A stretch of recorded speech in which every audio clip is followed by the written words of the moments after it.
Hello, hello, hello! Welcome to another exciting episode of Nothing Zilch. We're your hosts, Xavier Dean and Jacob Green. Now, last week we were ranking Pokemon. This time we're going to do a different kind of ranking. We're going to be ranking Lego minifigure blind bags. Mm-hmm. So, I'm not sure if any of you are aware of this, but Jake and I grew up with Legos.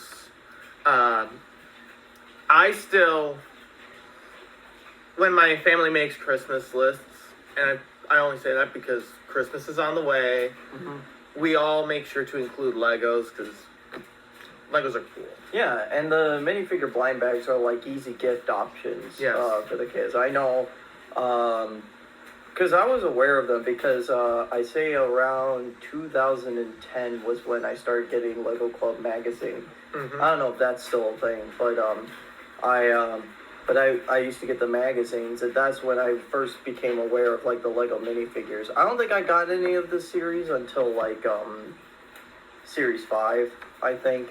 But yeah, I think they're really cool. Mm-hmm. And then just to let you all know, because of the last episode, all the tech issues have, for the most part, been resolved. Mm-hmm. We are temporarily having it where the intro and outro were recorded from YouTube rather than what we've taken. However, everything has been resolved. Yeah. So, yeah, before we get to the blind bags, though, mind explain how we're going to be ranking these? Yep. Well, for that, we're going to look at the next slide. So, our ranking criteria, each category that we have set up is 1 point. First point would come, is it iconic? Is it something that we can look at and either tell that it's Lego, that it's whatever you're trying to point it out to be? Mm-hmm. Is it something that if you were to look at it, you'd be like, oh, this is something I recognize? Mm-hmm. Number 2 is the accessories, because at least one of my favorite parts of the Lego minifigures is the accessories that come with it. Are they basic, like one piece? Are they unique? Are there pieces that are here that you don't really see anywhere else? Mm-hmm. Do they not have them? Which there are a few that will lose points because they don't have accessories. Mm-hmm. Third point is uniqueness. Similar to iconic, where iconic is we recognize them. Uniqueness is like the pieces it takes to build them. Mm-hmm. Like, is there a different hand shape? Is there a different head shape? Different body mold? Mm-hmm. Something unique about it. Mm-hmm. 4 is the minifigure build, which in some cases will clash with uniqueness. Yeah. Basically, the minifigures, or most minifigures, have legs, torso, and head. Mm-hmm. So that's more for that. Does it have legs or torso and head? Although I should mention ahead of time that, like, because I did not know this until you showed me, but some of these blind bags are actual builds and not minifigures. Some of them are actual builds, but unfortunately that does take that point away from them. Mm-hmm. And then 5, looks. Do they look cool? Mm-hmm. Yeah. I do, not to add it to our current category, because, like, we have, like, the, I think 5... a total of 5 points is enough for the ranking, but I was thinking about this on my right over here. Exclusivity, and I'm mainly talking about because there are some minifigure blind bags that coincide with actual sets. Mm-hmm. Because some of these specific figures, are exclusive to the blind bags. Right. And I'll point out now that. That's kind of the case with most of these minifigures, but again, I'm talking about stuff like, say, the Lego movie, or the Lego Batman movie, or the Lego Ninjago movie. Like, how exclusive are they? Now, it can't be limited to those, because there's one particular blind bag series that I think we'll talk about that is very rare in exclusivity. Yes. I like that. Maybe that could be a saving grace point. Yeah. So, if there's one that's at maybe 4 points, we could take that into consideration. Or maybe if they don't have any points for some reason. Yeah, again, I don't think that should be the case for every blind bag, but at least for some of the ones that we'll be discussing. Yep. All right. And I've got a piece of paper here. That way we can keep track of the rankings on our own. Mm-hmm. So, you ready? Yep. All right, here's our first series. So Series 1 consists of the Tribal Hunter, the Cheerleader, Caveman, Circus Clown, Zombie, Skater, Robot, Demolition Dummy, Magician, Wrestler, Nurse, Ninja, Spaceman, Forest Man, Deep Sea Diver, and Cowboy. Yeah. So, right off the bat, because, like, I never got any Here's of an this. answer from Custom Minifig. Ah. Well, hey, at least you already knew that was Legos. But, I think, because, when did the first one came out? This wave of figures? Because I think they started in, like, 2010, 2009. I don't know. Yeah, but, like, I never got any of these figures. And I thought with these first wave of figures that, like, they were just gonna be, like, kind of whatever. But, like, right off the bat, I think it's pretty strong. I mean, you got a unique cast of, like, different characters. None of them are samey from one another. Each and every one of them's got, like, a unique thing about them. For an example, like the circus clown's got the hair and he's got the horn. He also has the wear that makes it more clownish. The robot's got like that unique arm piece and the helmet. You got the spaceman and forest man with their weapons, and cowboy with their weapons. You got the deep sea driver. You got a zombie who for some reason is holding a chicken leg. I guess he just really likes chicken. Yeah. I'd say the only boring ones to me would be the skater and the nurse, but they do have accessories that are unique to them. I agree with that. When it comes to iconic, out of all of these, I would say the ninja is the most iconic. Partially because it's the same ninja look that comes from the Lego Ninjago. And this was before Ninjago came out, because Ninjago didn't come out until 2011. And that particular ninja style was there in like the late 90s, early 2000s, because it used to be a part of like the Castle series. Right. And with these ones, you can tell what each of them is. I mean, you take the skateboard away from the skater, you can't really tell. But all of the other ones, you can take the accessories away, and you can still be like, oh, this is a nurse, this is a wrestler. So I say, well, let's look at it like this. okay. I would consider this to be an iconic bag. Yeah, I consider it too. Because it's got, the original set. So that's 1 point for iconic. Yeah, I think accessories should be 1 point as well. Yep, so accessories is a point. I mean, there's a lot of unique accessories that, honestly, there may be some of them that I don't even see on a regular basis. Yeah. When it comes to uniqueness,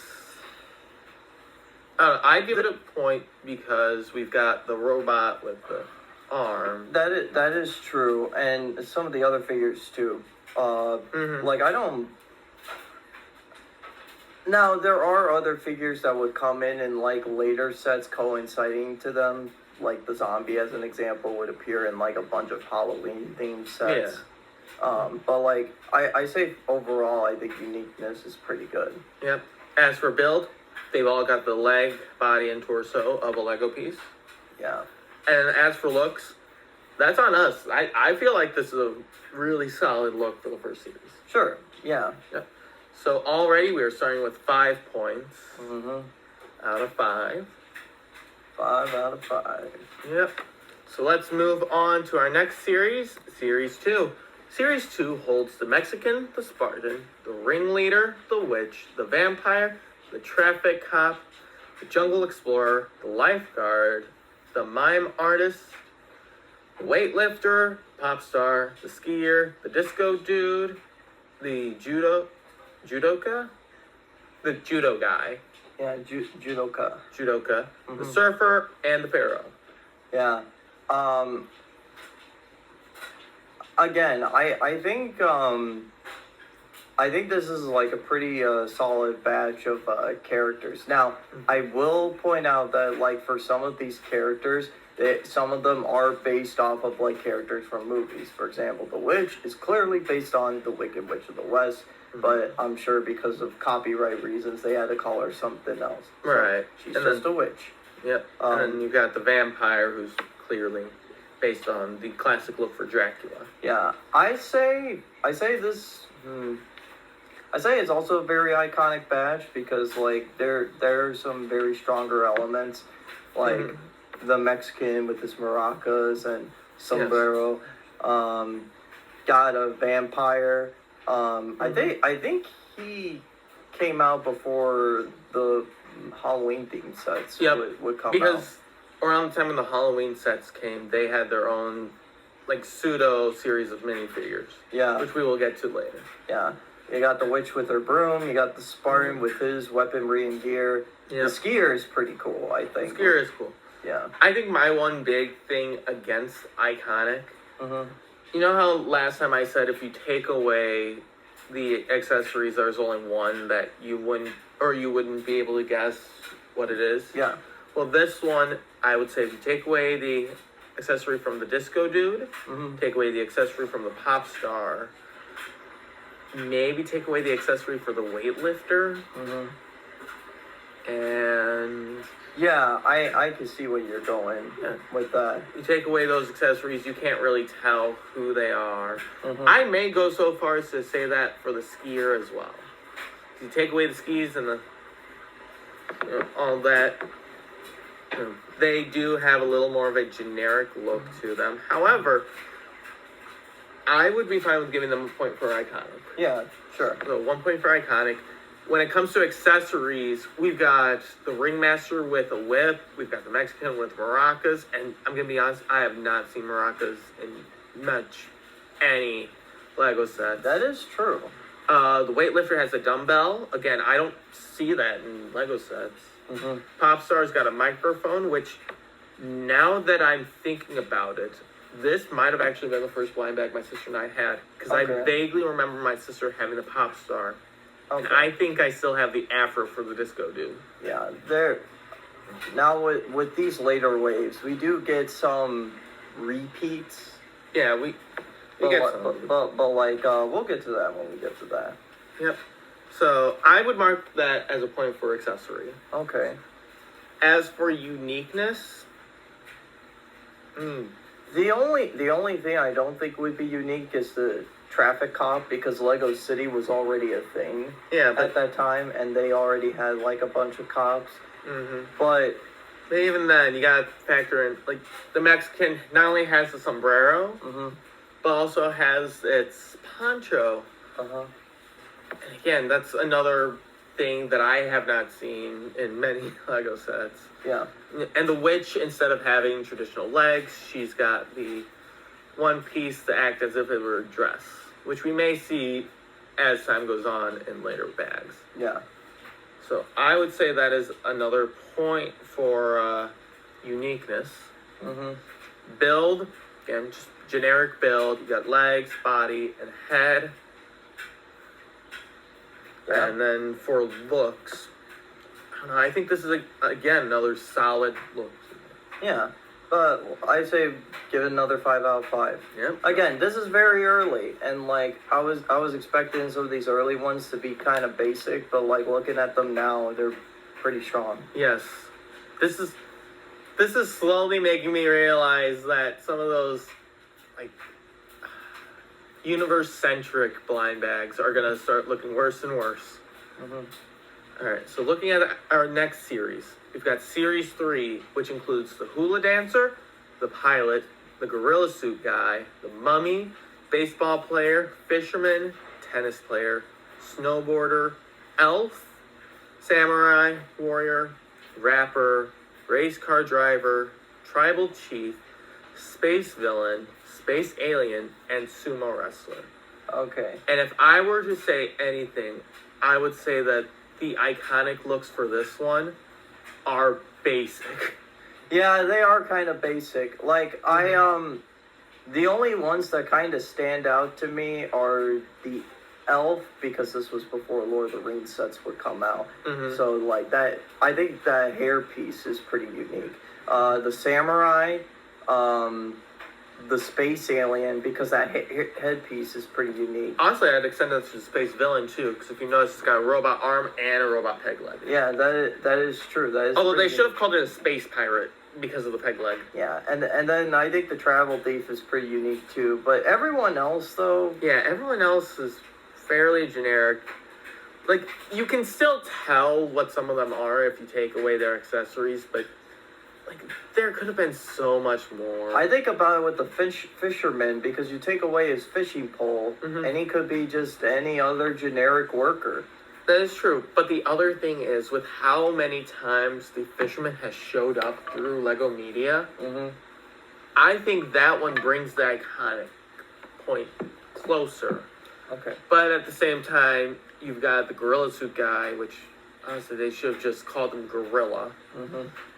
You've got the Mummy, which there have been multiple mummies in later, in later sets, including the Monster Hunter set, which actually had the Mummy glow in the dark. Yeah. I doubt this one did that. Mm-hmm. Yeah, and we actually get our very first. I mean, Space Villain is like a counterpart to the Spaceman, but the Snowboarder is literally a counterpart to the Ice Gear from the last wave. And we would, and I know in another later series we would get another Snowboarder. This time being a dude. Yes.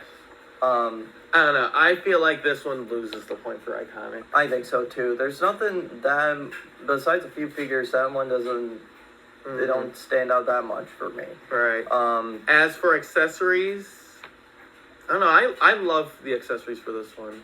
I wish the pilot had an accessory. It doesn't look like there is one for that. Mm-hmm. Wish the Mummy had an accessory. So those two kind of drop it down. But to make up for it, both the elf and the rapper get two separate accessories. The elf getting the shield and the bow and arrow. Yeah. And the rapper getting a mic and a jukebox. You've got the sumo wrestler with a trophy, which you will see stuff like that in later sets. Mm-hmm. In fact, they actually use that same piece for Ant-Man in the Civil War airport scene. Yeah. I love how the baseball player has an actual baseball bat. Yeah. Tennis player has a tennis racket. I find the Gorilla Suit guy holding a banana funny. Mm-hmm. I don't know. I think despite the pilot and the Mummy, they should get the point for accessories. Sure. All right. As for uniqueness, I would say the only ones we would have to factor in for this one would be the Space Villain and the Space Alien. Yeah. Because the alien's head is different. Yeah. And the Space Villain's arm and leg. Yeah.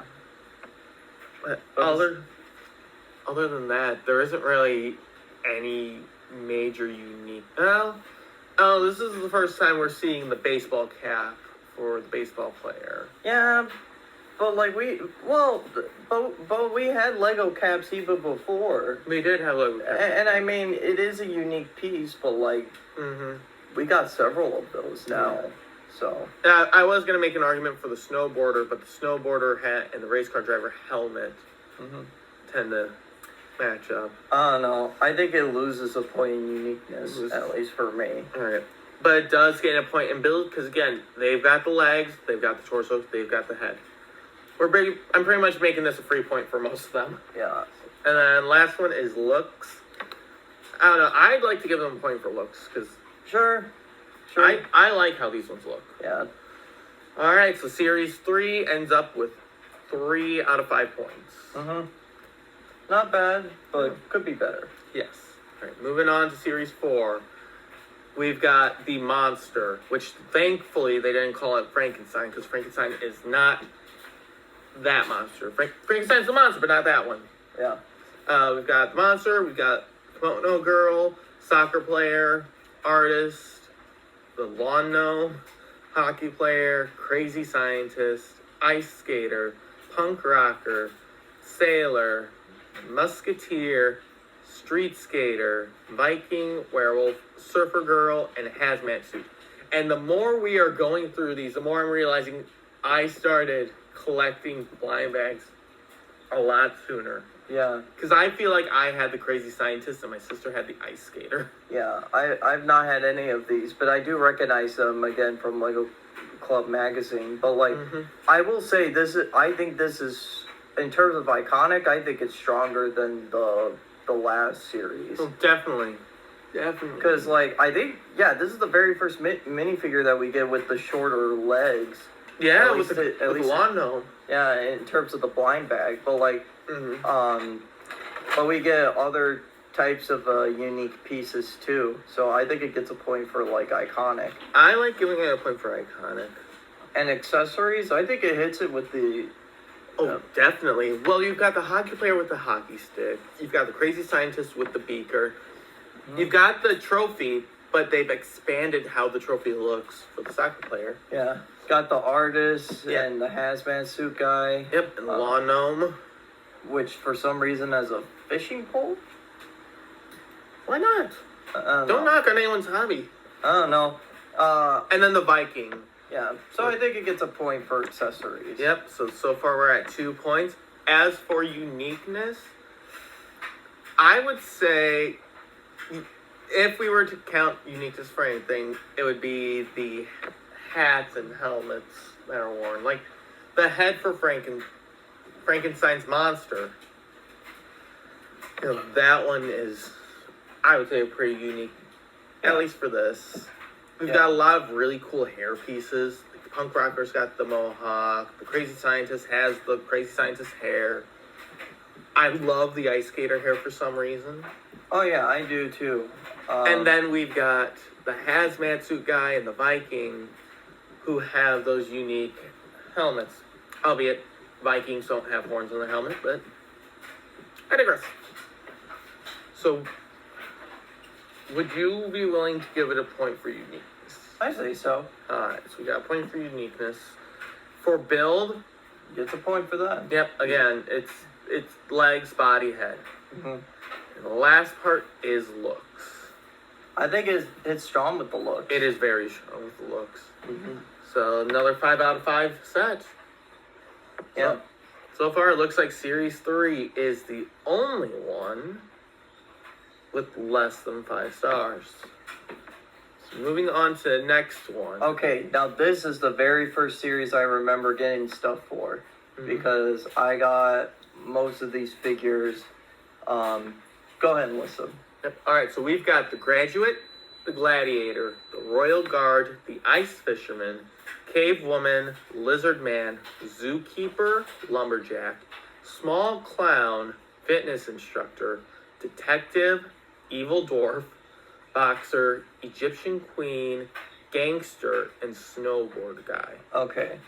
So to me, I think it hits a strong for very, very iconic. Because like,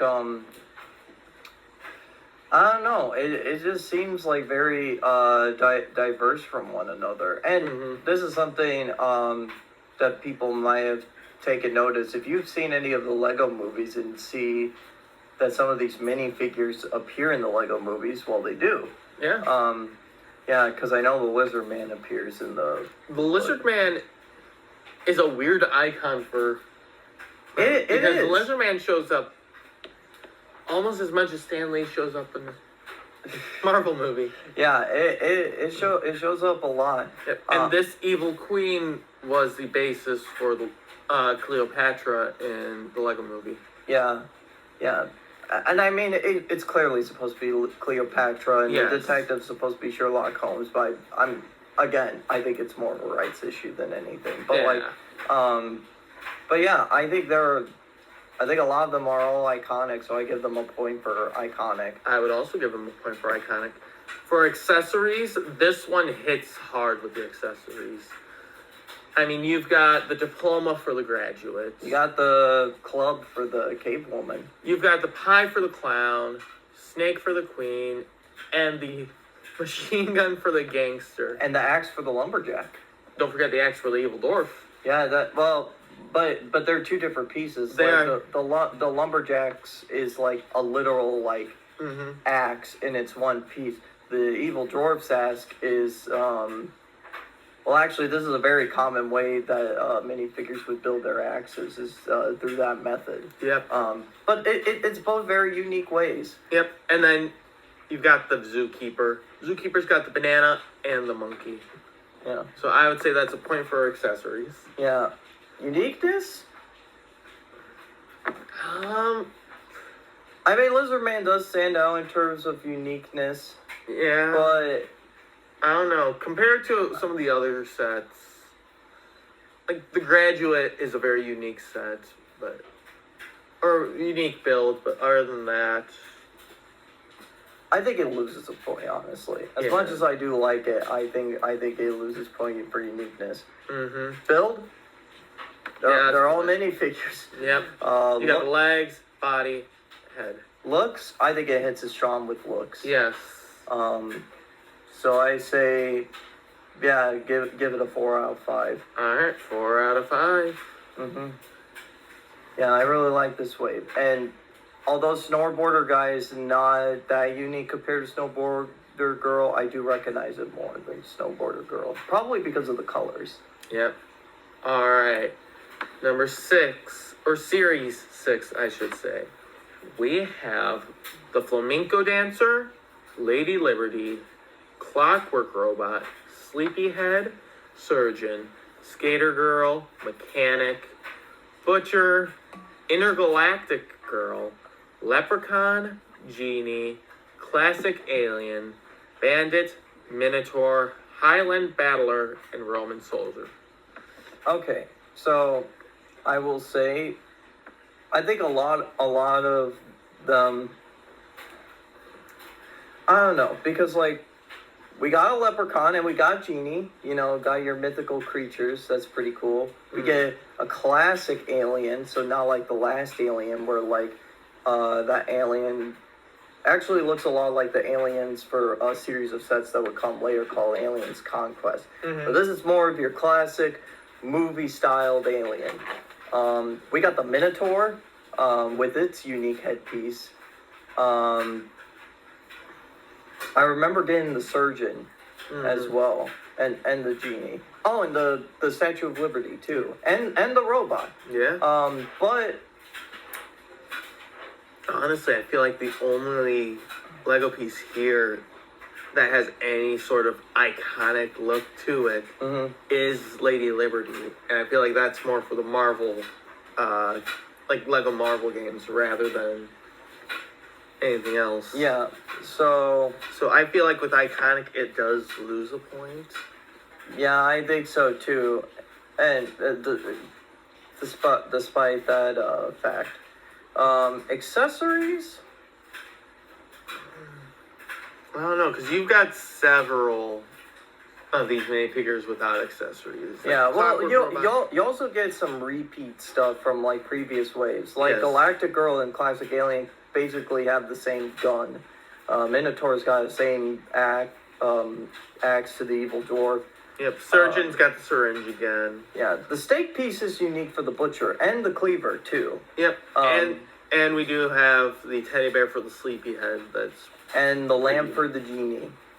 But I don't know. I think it loses a point for accessories. I would agree with that one. Yeah, and uniqueness. Uniqueness, I feel like it deserves a point. Yeah. I mean, again, going back to some of the points you made earlier, just going down the line, Lady Liberty's headpiece.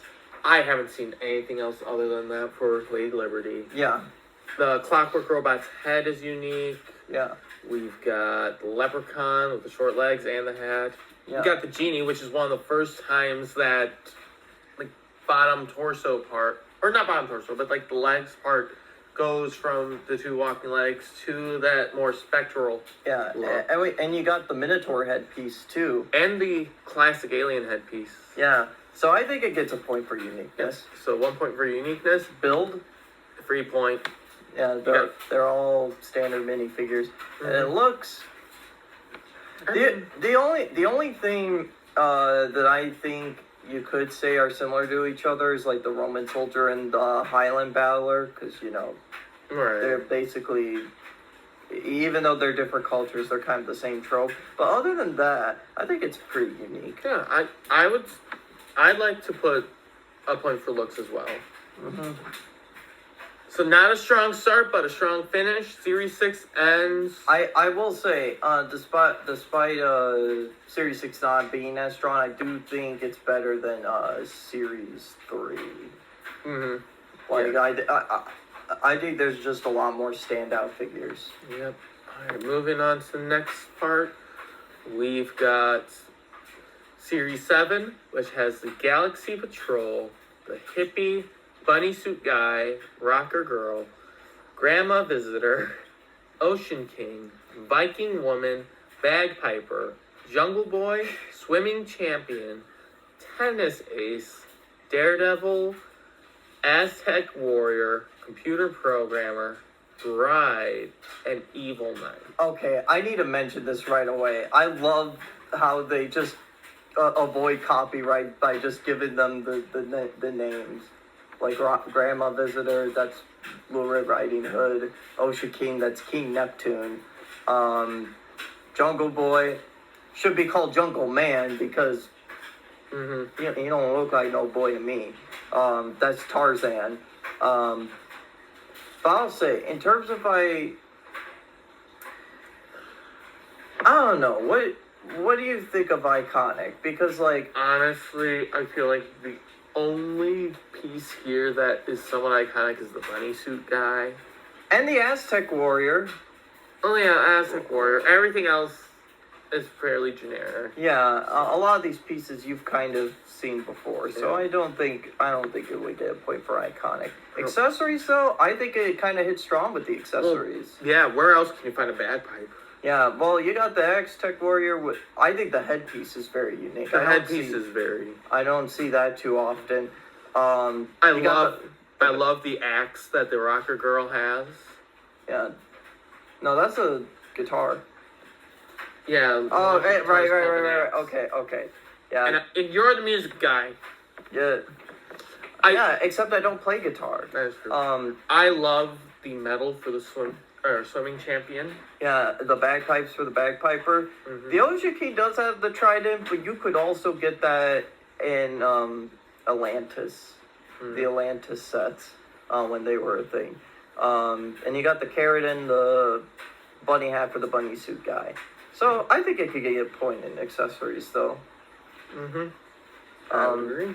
And then uniqueness. I'll be honest. Yeah, okay, so the unique ones that stand out to me are Galaxy Patrol, which I had that one. The Aztec Warrior. I say the Oshikin is pretty unique with his headpiece. Well, what about the tail? The tail is pretty unique. You don't get pieces like that too often. I think Bunny Suit Guy, he's pretty unique. Mm-hmm. I think the Bagpiper's pretty unique with the kilt Yes. and the bagpipes and the hat. Honestly, I think the Rocker Girl is pretty unique too. But honestly, I'd say the bride's also pretty unique. Just because you've got the crown piece, you've got yeah. I don't know. I would say, considering we listed almost half of them, I would say we should probably give it a point for uniqueness. Sure. Build. There's so many figures. Yep. Looks. I don't know. I'm leaving that to you. Personally, I'm not a big fan of a lot of these looks. I love the Aztec Warrior. Yeah.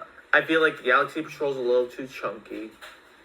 I kind of like Galaxy Patrol because like it kind of reminds me of like Galaxy Squad before Galaxy Squad came out, and actually Alien Conquest beforehand, because I imagine having that type of battle suit. And again, I've had some of these figures like Galaxy Patrol, the computer programmer. I do have a soft spot for the Daredevil because I like that look, but I will admit that it's not that unique. Mm-hmm. So, I don't know. I think it loses a point in looks overall. Alright, so we're ending Series 7 with 3 points. Yeah. Yep. So moving on to Series 8. Series 8, we have the Actor, the Pirate Captain, the Conquistador, evil robot, alien villainous, the diver, the vampire bat, the fairy, the football player, businessman, downhill skier, red cheerleader, jolly red fat guy, lederhosen guy, DJ, cowgirl. Are we just gonna copyright Santa now? Okay, we could call him Santa. Yeah. Because the name's Santa. Yeah. Okay, so I immediately have a problem with this. What's your problem with it? There are some repeats. There are. We've got the skier that's a repeat. We've got a DJ, which is or like a mix repeat. Yeah, an evil robot too. Yep. Another evil robot. Yeah. The red cheerleader, because we got a cheerleader in the previous one of the previous series. Yeah. And like the Lederhosen guy, besides that pretzel piece, I don't think he's that unique compared to like some of the other figures. No. And here's the thing with the alien villainous, it is a very cool piece and it is very unique. Mm-hmm. But we also had those pieces in Alien Conquest beforehand. Mm-hmm. So it is strong, but like, yeah, I feel like it loses a point in iconic. yeah, I think so too. There isn't that much unique about it. Yep. I mean iconic. Accessories? I don't know. The accessories aren't really hitting it for me. I don't know. I like the pretzel. I do like the pretzel, but that's like the only unique. Well, okay. There is the skull. Yeah, and the fairy one. Yeah, but you could get skulls in like almost every pirate set beforehand. That is true. But you also gotta think about the wand. There aren't too many places where you could get the wand. True. I don't know, but that's only two. Plus, the vampire bat doesn't have any accessories. Yeah. I don't know. I think it loses a point in accessories. Alright. As for, like, piece uniqueness, this one, I would give it a point for. Because you've got the pirate with the peg leg, you've got the head mold for the alien villainous, and you've got the wings on the vampire bat. I think so. And the wings for the fairy. Yeah, I think so too. There are some unique parts to this one. And even with, like, the stuff like the diver, too. Yeah. With his headpiece. Mm-hmm. Or the actor with the little whatever. And I don't know if this was the first time we got Santa Claus as a minifigure before we would start getting, like, Christmas sets with them. True. But either way, I think this is a Santa piece that has been reused a lot, and this might have been the first time they did that, so I say we could give it a point for uniqueness. Alright. Build? It's Lego. Yeah, it's Lego. Looks? I don't know. Looks aren't really hitting it for me. Me neither. So that's our first 2 out of 5. I know. Man, Lego's slowly losing its touch. Yeah, I think so. But maybe Series 9 will change that.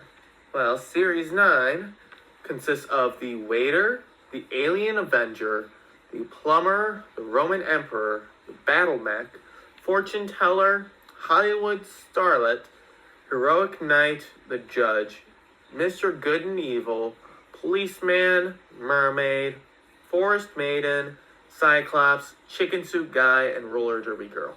And I'm just going to point out a lot of these are either generic or reused in a different way. I think like so. Alien Avenger, if we go back to that last set where we had the spaceman guy. You know, it's basically that same one, just different look. Plumber, it's just a plumber. We've got the Forest Maiden, where if we went back to the very first set, it brings back the, like the, what was it? It was like the Forest Elf. Forest Elf. Brings back the Forest Elf. We've got a generic looking policeman.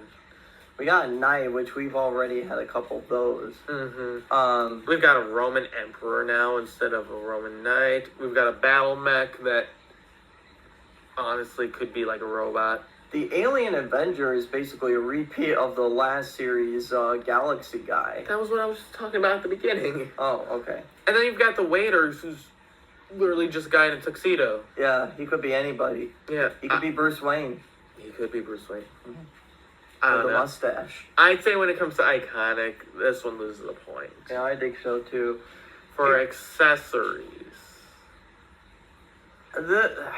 Okay. So the chicken suit guy, I think he's like one of the best ones in this wave. Yeah, but he doesn't have an accessory.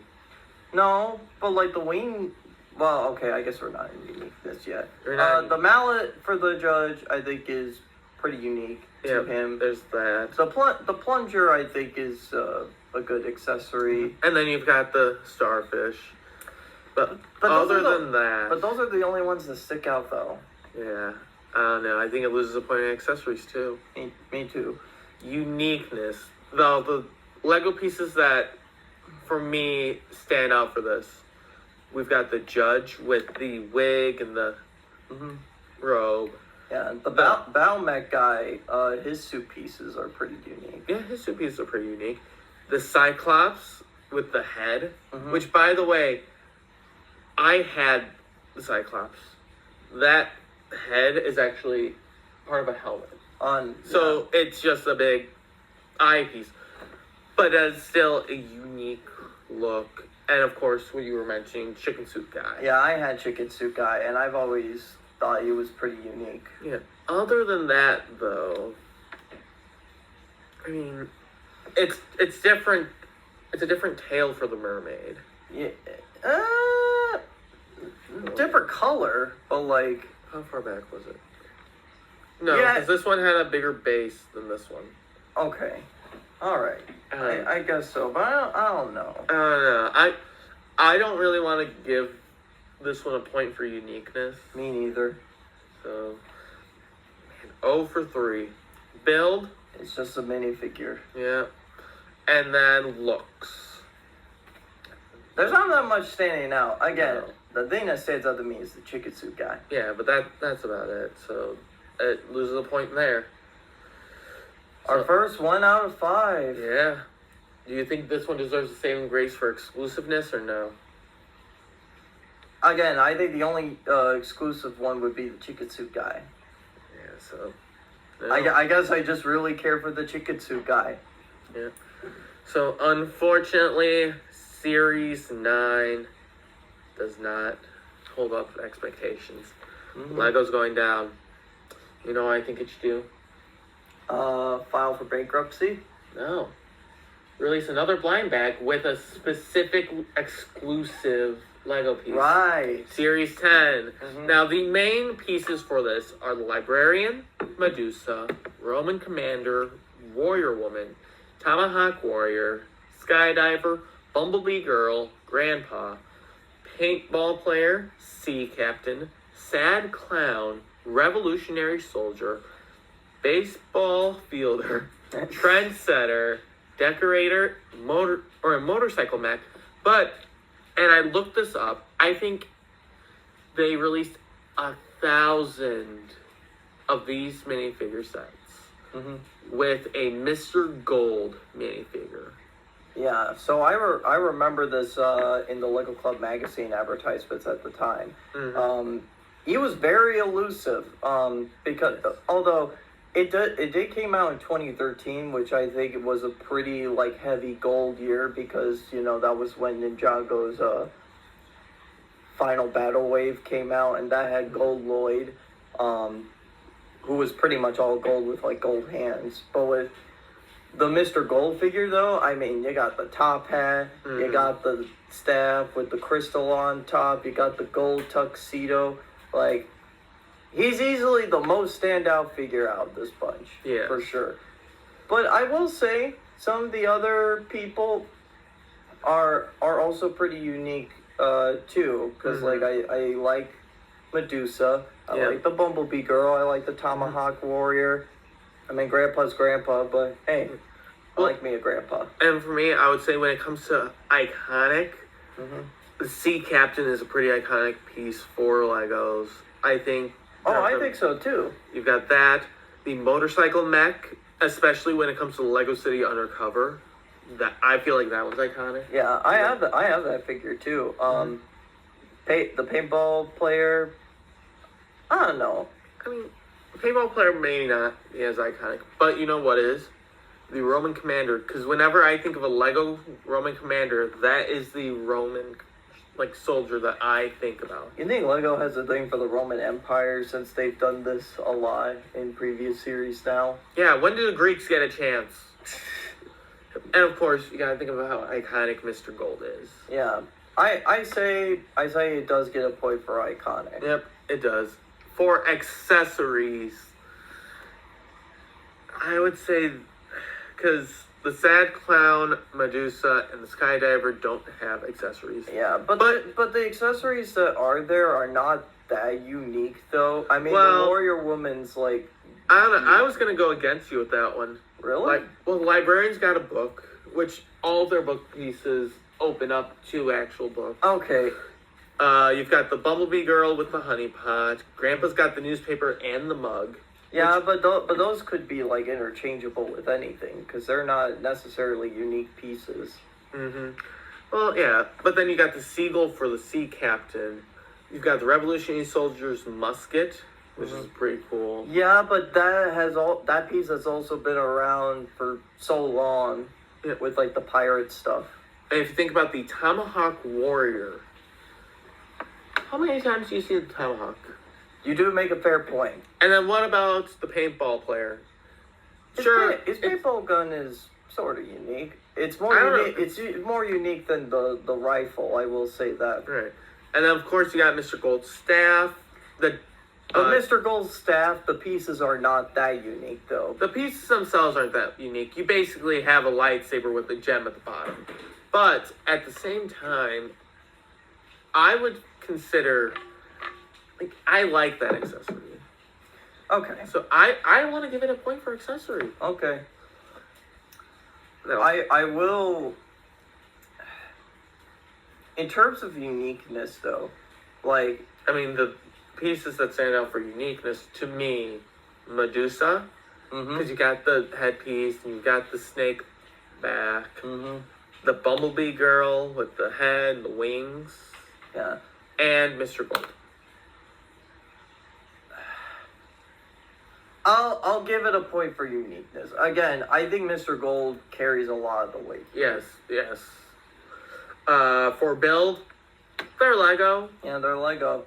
Now for looks, what do you think about for looks? Well, I mean, Mr. Gold's got all the looks here. This is weird because the only ones that would really stand out for me are Medusa, the Roman Commander, Tomahawk Warrior, the Bumblebee Girl, Grandpa, and the Motorcycle Mechanic. Yeah. I will say that baseball fielder, that glove is its hand. Yeah, that is cool, but we've also had baseball players before. Right. Well, we've had someone with a bat, now we have someone with a glove. Now you can actually play baseball with both of them. But where's the baseball? We need another set, specifically with a guy with a baseball. I don't know. I'm leaving that up to you. With looks.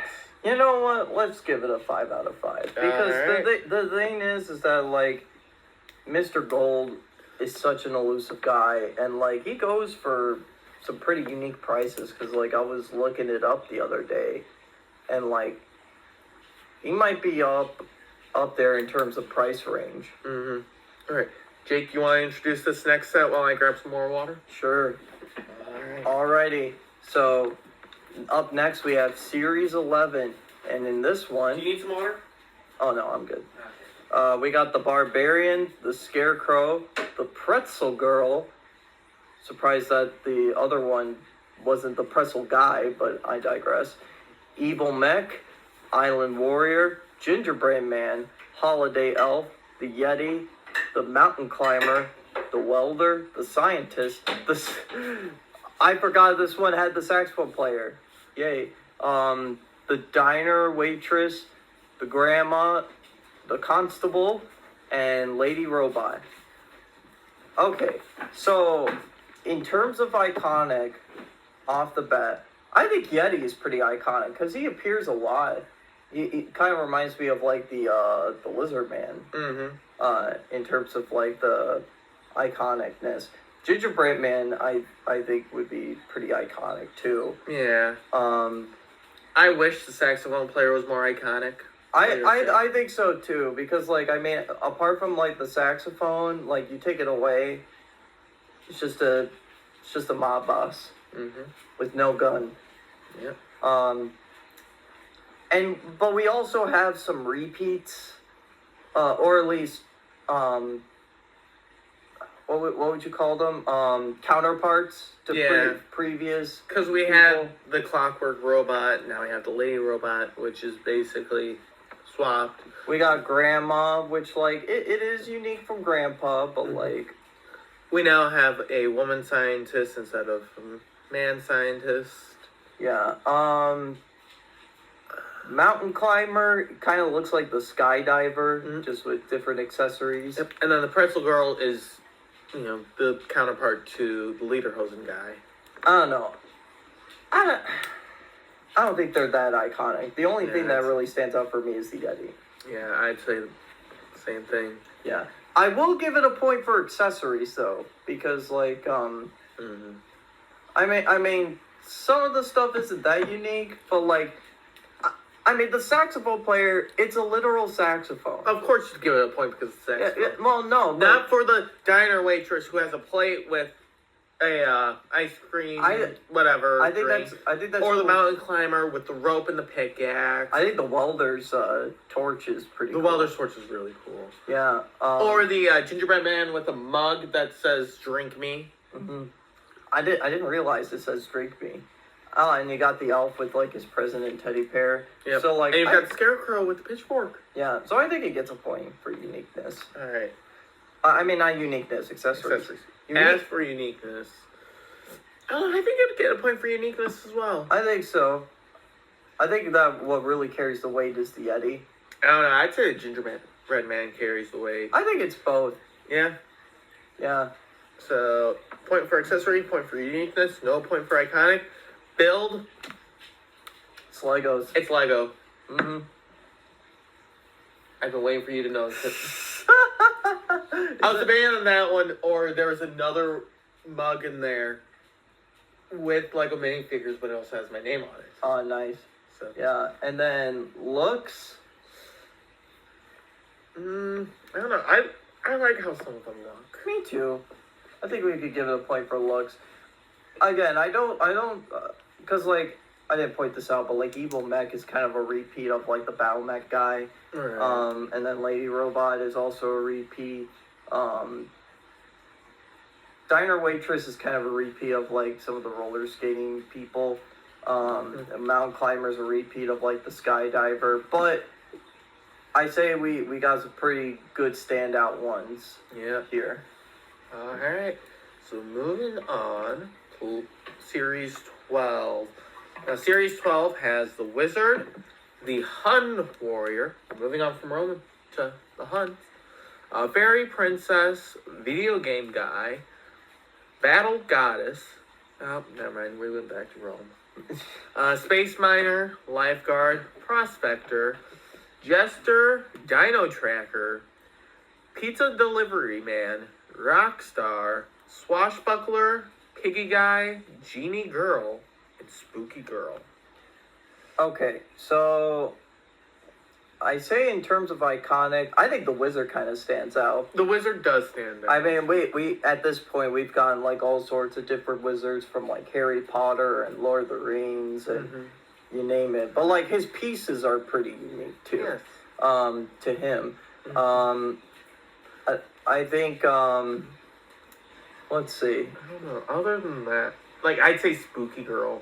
It's also pretty iconic. Yeah, and I think the Jesters kind of stand out too because at this point we haven't gotten too many Jester characters. That's true. And we got the Piggy Guy. We do got the Piggy Guy. I don't know. I feel like when it comes to iconic, that Yeah, it kind of falls flat. there isn't too much that stands out here. When it comes to accessories, however, I like the accessories. I like the accessories Like, too. we get some repeats, like the lamp, we got the saber, Mm-hmm. but we've now got a different kind of bow and arrow for the Dino Tracker. Yeah. We've got a different electric guitar.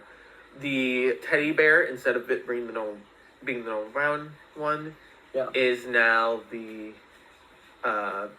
black with white stripes. Mm-hmm. We've got the lifeguard with one of those little boards that they carry. We've got a frog for the princess. Come on. I feel like that's unique. And then the space miner has a drill. Mm-hmm. So I say we give it a point for accessories. Yeah. For uniqueness, however. Again, I think Wizard and Jester. I think the Prospector's Mm-hmm. hat piece is pretty unique. Well, I would say the beard piece for that one's pretty unique. But Yeah. other than that, we've pretty much seen most of these. Maybe not the pig guy, Yeah. but we've pretty much seen most of these pieces in earlier sets. Yeah. So I would say it does not get a point for uniqueness. Okay. Lego build, It's Lego. yeah. And then for looks, I like how some of these look. I do. I mean, like, the rock guy is not that unique, but he kind of reminds me of Elvis a little bit. I do. I don't much. I said Really? I said a little bit. I don't think his hairpiece is a straight up thing for Elvis. I think if he gave him one of the hair pieces, like, the Dareth from Ninjago, Yeah. you give him that hair piece and paint it black, there you go. That would be Elvis right there. That would. Alright. You want to give it the point for looks? Sure. Alright, so this one is 3 to 5. Again, we are going down. We'll go from 5 to 4 to 3. Move on to the next series. The next series. Series 13. And this one I feel like they're starting to edge more towards specific themes. Yeah, But they are still trying to figure out which theme. Yeah, I will say, Kane I think looks pretty cool. You didn't let me introduce them all. I'm sorry. I thought you were skipping that part. No, why would I skip it? Anyway, we've got the Classic King, we've got the Sheriff, Unicorn Girl, Snake Charmer, Goblin, Paleontologist, Alien Trooper, Egyptian Warrior, Carpenter, Evil Wizard, Fencer, Samurai, Disco Diva, Hot Dog Man, Lady Cyclops, and Galaxy Trooper. And I'm just going to be honest. Mm-hmm. I feel like a lot of these are newer looks.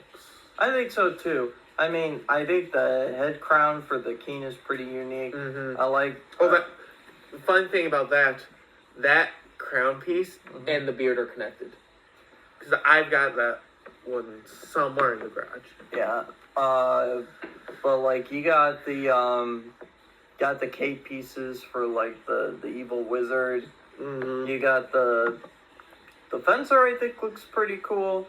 I think Hot Dog Man stands out too. Hot Dog Man. Honestly, Snake Charmer with the turban. Yeah, and the Egyptian warrior with that headpiece. I don't think we've seen that yet.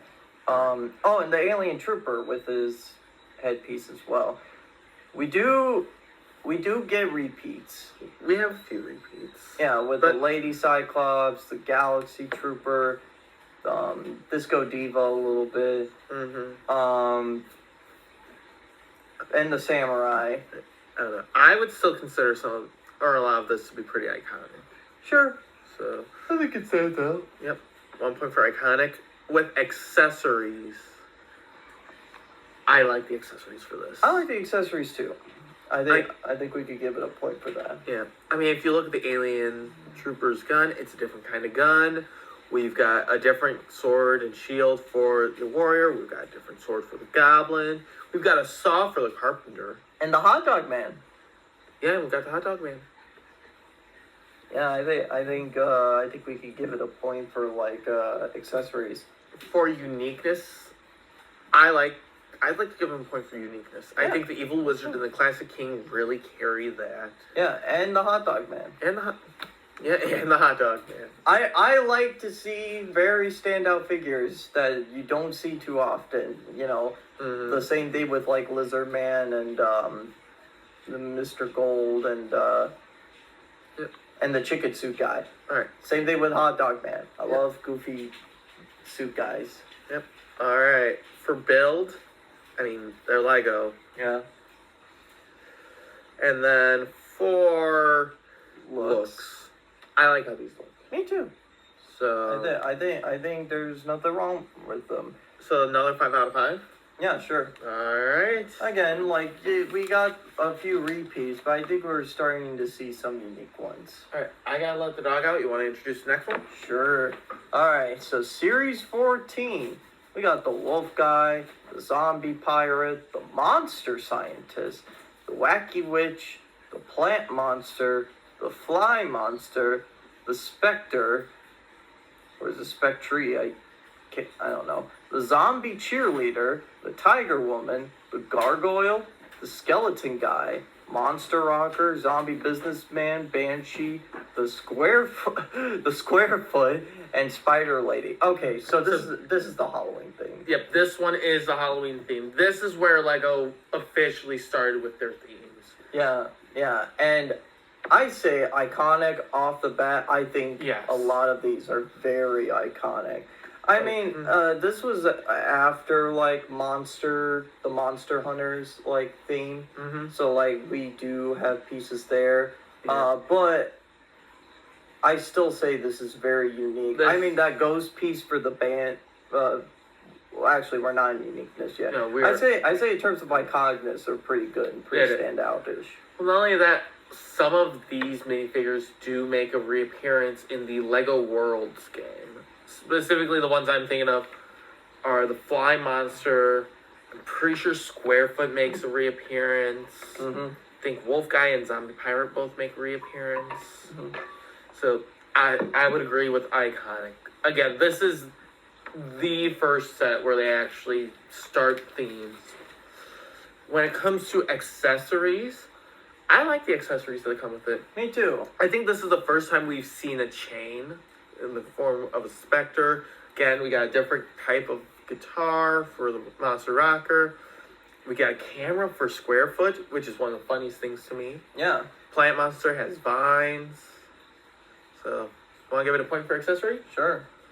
For uniqueness in pieces, I think they're pretty unique. I Yes. mean, like the flying monster's head.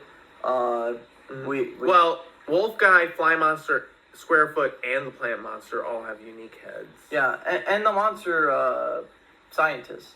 Yeah, and the Monster Scientist. That that headpiece, I don't see that with most other figures. Mm-hmm. So yeah, I say we give them a point. For, Well, the other thing, because I will agree with you when you were mentioning earlier, the Banshee and the Spectre's, like, spectral tails that they have. Those are, I don't think I've seen any of those pieces since this came out. Not true, because they were used for like Lego Ninjago's ghost characters going forward, but I say the colors are unique. Colors are unique. Yeah, but like those pieces they're not rare, but you don't see them too often. Yep, so that is a point for uniqueness. For build, you want to say it? Yeah, it's just Duplo. Yep. Hey! Alright, and then for looks, I love how these look. Yeah, me too. So I'm going to give it a point for looks. Yeah. I know for some of these we've given them 5 out of 5, but I think so far, like, I know this is just a Halloween thing, but like, this is the strongest one so far. Yeah. Because it feels like everyone is like pulling their own weight. Mm-hmm. Well, again, this is where they start taking on these themes. Mm-hmm.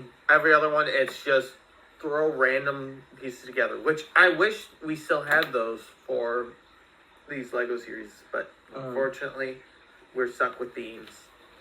But if we move on to the next one, we go back to the generic, not necessarily theme.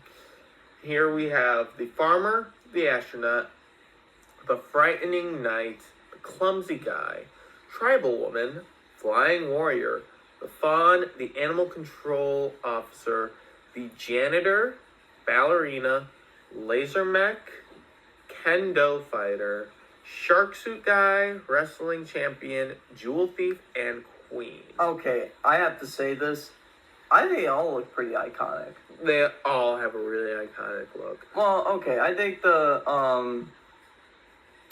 don't think that astronaut is that iconic because we've gotten like Lego space games before with astronauts. But besides him, even then, the most iconic astronaut is still the original astronaut. Benny. Yeah, but that was like that's a whole different suit. Yes, this is a completely different suit. Yeah, it does use the similar symbol though to what the Lego space themes would have, but no, I give it a point for iconic. Just I would agree with that. Yeah. When it comes to accessories, I want to give it a point for accessories. Me too. We've got crutches. We've got a net. We've got a mop. We've got a baby. Oh yeah, I think this was the first one we got like a Lego baby. Mm-hmm. And we've got an actual trophy. Yeah, and now the sword that the laser mech uses, it's not that unique of a piece because it has appeared in like Lego Ninjago before, but the colors are unique. Colors are strong. And the shark shoot guy. Yeah. So, point for accessories and point for uniqueness. Mm-hmm. Alright. Build. It's Lego. Yeah. And then for looks. I don't know. I think they have pretty strong looks. Yeah. Like, right off the bat, there was just a lot that stood out to me. I mean, Laser Mech is kind of a repeat of, like, other mech-themed characters, but I love the colors. I don't know. Okay? I would still give it a 5 out of 5. No, but I was going to get to the other ones. Again, I love goofy suit characters, and Shark Suit Guy is goofy. The Frightening Knight, I think, has pretty unique pieces, at least with the mace. The Fawn and Flying Warrior characters are pretty cool. Mm-hmm. The Queen, I mean, it is a repeat of the King, but I think she has enough unique attributes to make her stand out. Yeah, I give it the full 5 out of 5. All right, I gotta get more water and let the dog back in because I'm responsible. Mm-hmm. You want to introduce the next one? Yes. Series 16. We got the Ice Queen. We got the Arabian Knight. We got the Cyborg. Not the DC Cyborg. The cute little devil. The Spooky Boy. The Hiker. The Wildlife Photographer. The Kickboxer. Scallywag Pirate. The Penguin Boy. Rogue. Dog Show Winner. Serenader, Spy, Banana Guy, and Babysitter. So, not looking at the blind bags, in my head, I can already picture the Ice Queen and the Babysitter. Yeah. Then again, I also only heard a handful.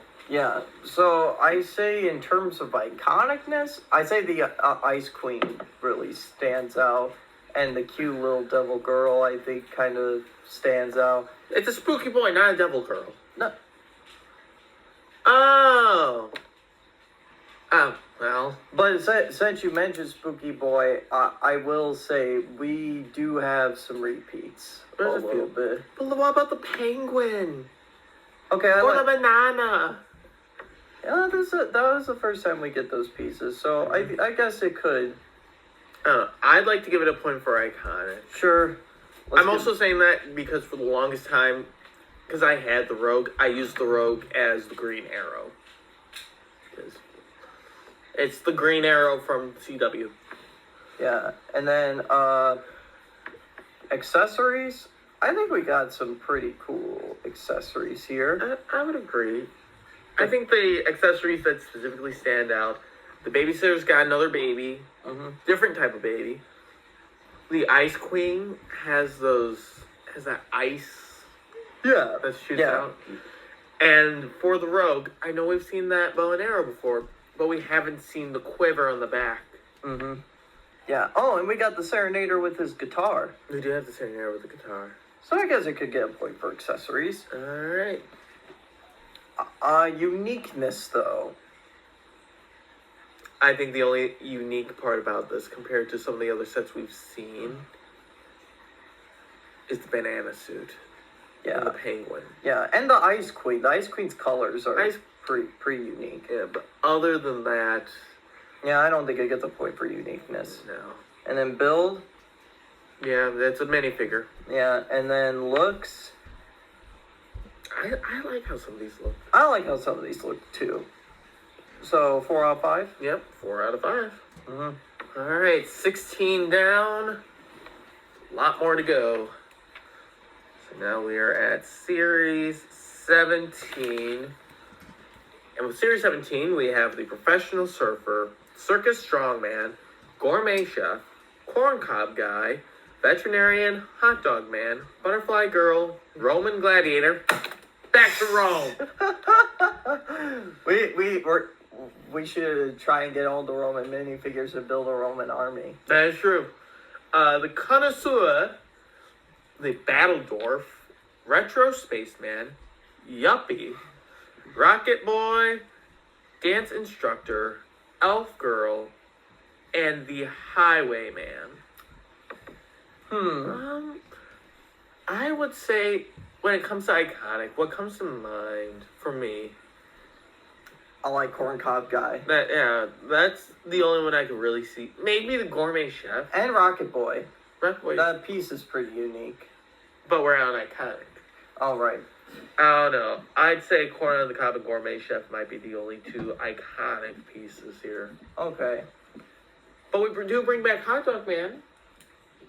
Yeah, but he's serving hot dogs. He's not wearing a hot dog suit. He got a raise. I know, it's not a worthy raise. So, what would you say? Point or no point for iconic? I say no point. Alright. When it comes to accessories, this one slaps with the accessories. I think so too. Everyone's got an accessory other than the corn top guy. But we've got a lot of new ones. Like, we've gotten a dumbbell before, but this time we've got the circus dumbbell. We have a strawberry pie. Yeah. We've got a surfboard that looks like a shark. We got a hot dog. We got, and like...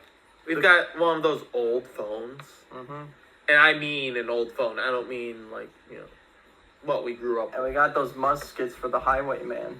Yep. I don't know. I'd say it gets a point for accessories. Sure. For uniqueness, I feel like what's unique about this set, you got the Butterfly Girl's wings, Corn on the Cob guy, Rocket Boy. and the Rocket Boy. Yeah. I think this retro space guy is kind of unique with his helmet and space gun. That's true. I say it gets a point for uniqueness. I'm proud of that. Yeah. For build, Legos. yeah, Lego minifigures. And then for looks, I like how these look. Me too. So, does that make it 4 out of 5? Yeah. Because we said no for iconic. Yeah. So 4 out of 5. Yep. As we move on to Series 18. Series 18, we have the Elephant Girl, the Brick Suit Guy, Brick Suit Girl, Party Clown, Firework Guy, Birthday Party Girl, Dragon Suit Guy, Classic Police Officer, Spider Suit Boy, Birthday Cake Girl, Cactus Girl, Cat Costume Girl, Race Car Guy, Flower Pot Girl, Cowboy Costume Guy, Birthday Party Boy, and Unicorn Guy. Is this a Halloween theme, or is it just people wearing different suits? I think this is like a birthday party. Yeah. I will say, though, I actually really like these. Yes, I feel like this is a very iconic set. I didn't know the brick suits existed for those, and they look pretty good. They do look really good. And then you got the race car guy. Yeah, that race car piece is pretty cool. I don't know. The flower girl. I'd say when it comes to iconic, I think it gets a point. Yeah. For accessories, I love these accessories. Like the brick suit, the two brick suit people, they have a Lego brick as their accessory. The elephant girl has a mouse. We go down, we got a lot of like presents. I like the accessories. Me too. So, point for accessories? Yeah. And then uniqueness. This is one of the most unique sets we've seen. Me too. Like the party clown really sticks out with all the colors, the brick suits. The brick suits definitely. Yeah, the cactus with like the piece on top and the arms. I think the race car guy and the flower pot girl are pretty cool as well. Yeah. I don't know.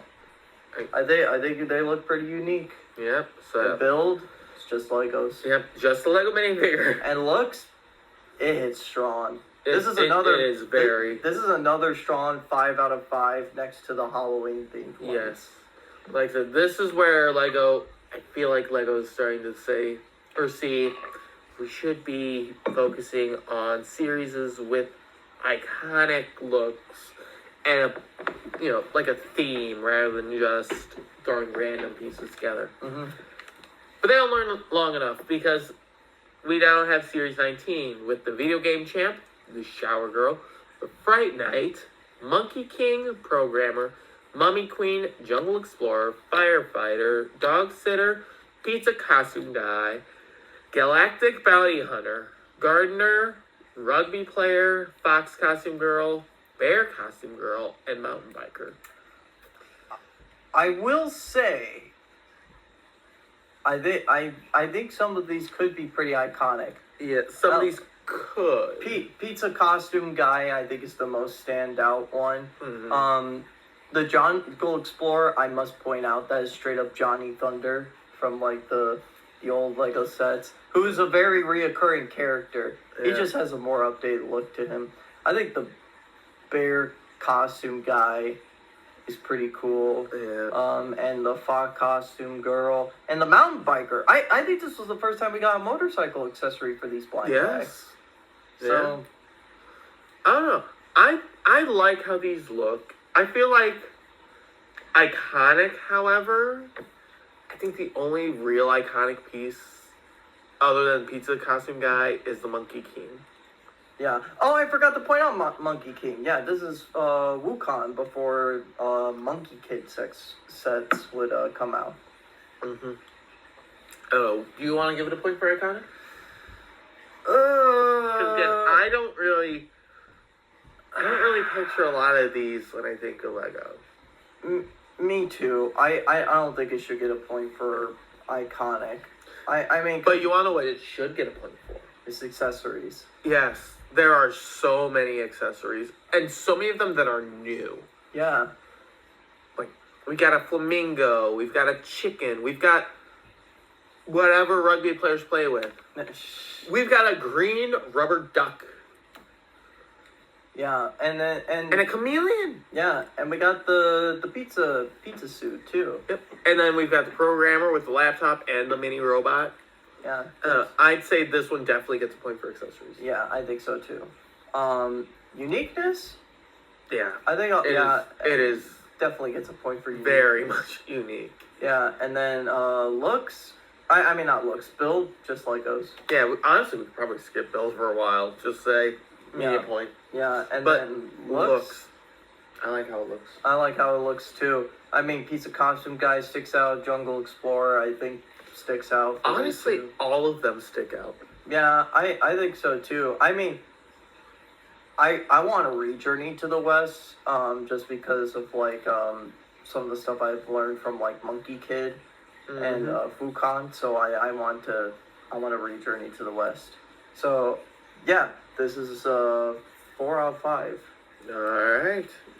Moving on to Series 20, we've got the Pinata Boy, the Breakdancer, the Pea-Pod Costume Girl, the Tournament Knight, Pirate Girl, Space Fan, Llama Costume Girl, the Viking, the Super Warrior, the Martial Arts Boy, the Athlete, the Sea Rescuer, the Brick Costume Guy, the 80s Musician, the Pajama Girl, I don't know why they do like PY, and the Drone Boy. Okay, so I don't think any of these stick out to me. Besides, but like, because like a lot of these are just sort of repeats. Most of them are. Yeah, most of them are. I say Drone Boy is like the, well, could be a counterpart to like the computer programmer. Yeah. So I don't think it gets a point for iconic. I would agree with that. Although I will say this Viking, they learned their lesson, took the horns out. Yeah. Accessories? I love the accessories here. I like the accessories. You've got nunchucks, you've got a turtle. I'm trying to think of what the Lego Brick Guys thing says. It says 30? Some type of number. 10? It says 10. I love the musicians, like, keyboard. The keytar. Keytar. It's called a keytar. I like the Drone Boy's robot. You know what a keytar is. Yes, I know what a keytar is. But you don't know that an axe is another name for a guitar. I don't hear it called an axe. Well, actually... Watch more Jack Black movies! I'm around enough musicians, man. I don't need to... Anyways, I think it gets a point for the accessories. For uniqueness. Honestly... I'm split by this one. I think so, too. I don't think there aren't enough things that make them unique. I mean, you got the Peapod Girl, Llama Girl, that are pretty unique. I'd say the Brick Costume Guy, but we just had 2 of them in an earlier set. Everyone else are just kind of repeats or counterparts to other previous series. Yeah, so uniqueness, no point. And then looks...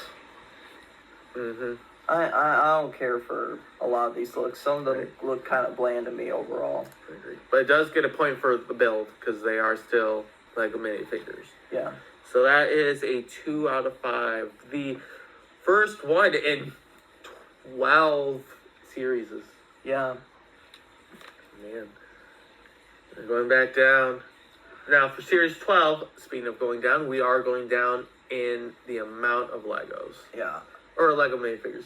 But for here, we've got the Paddle Surfer, the Violin Kid, Shipwreck Survivor, Ladybug Girl, Pug Costume Guy, Centaur Warrior, Beekeeper, Aztec Warrior, Airplane Girl, Space Police Guy, Alien, and Cabaret Singer.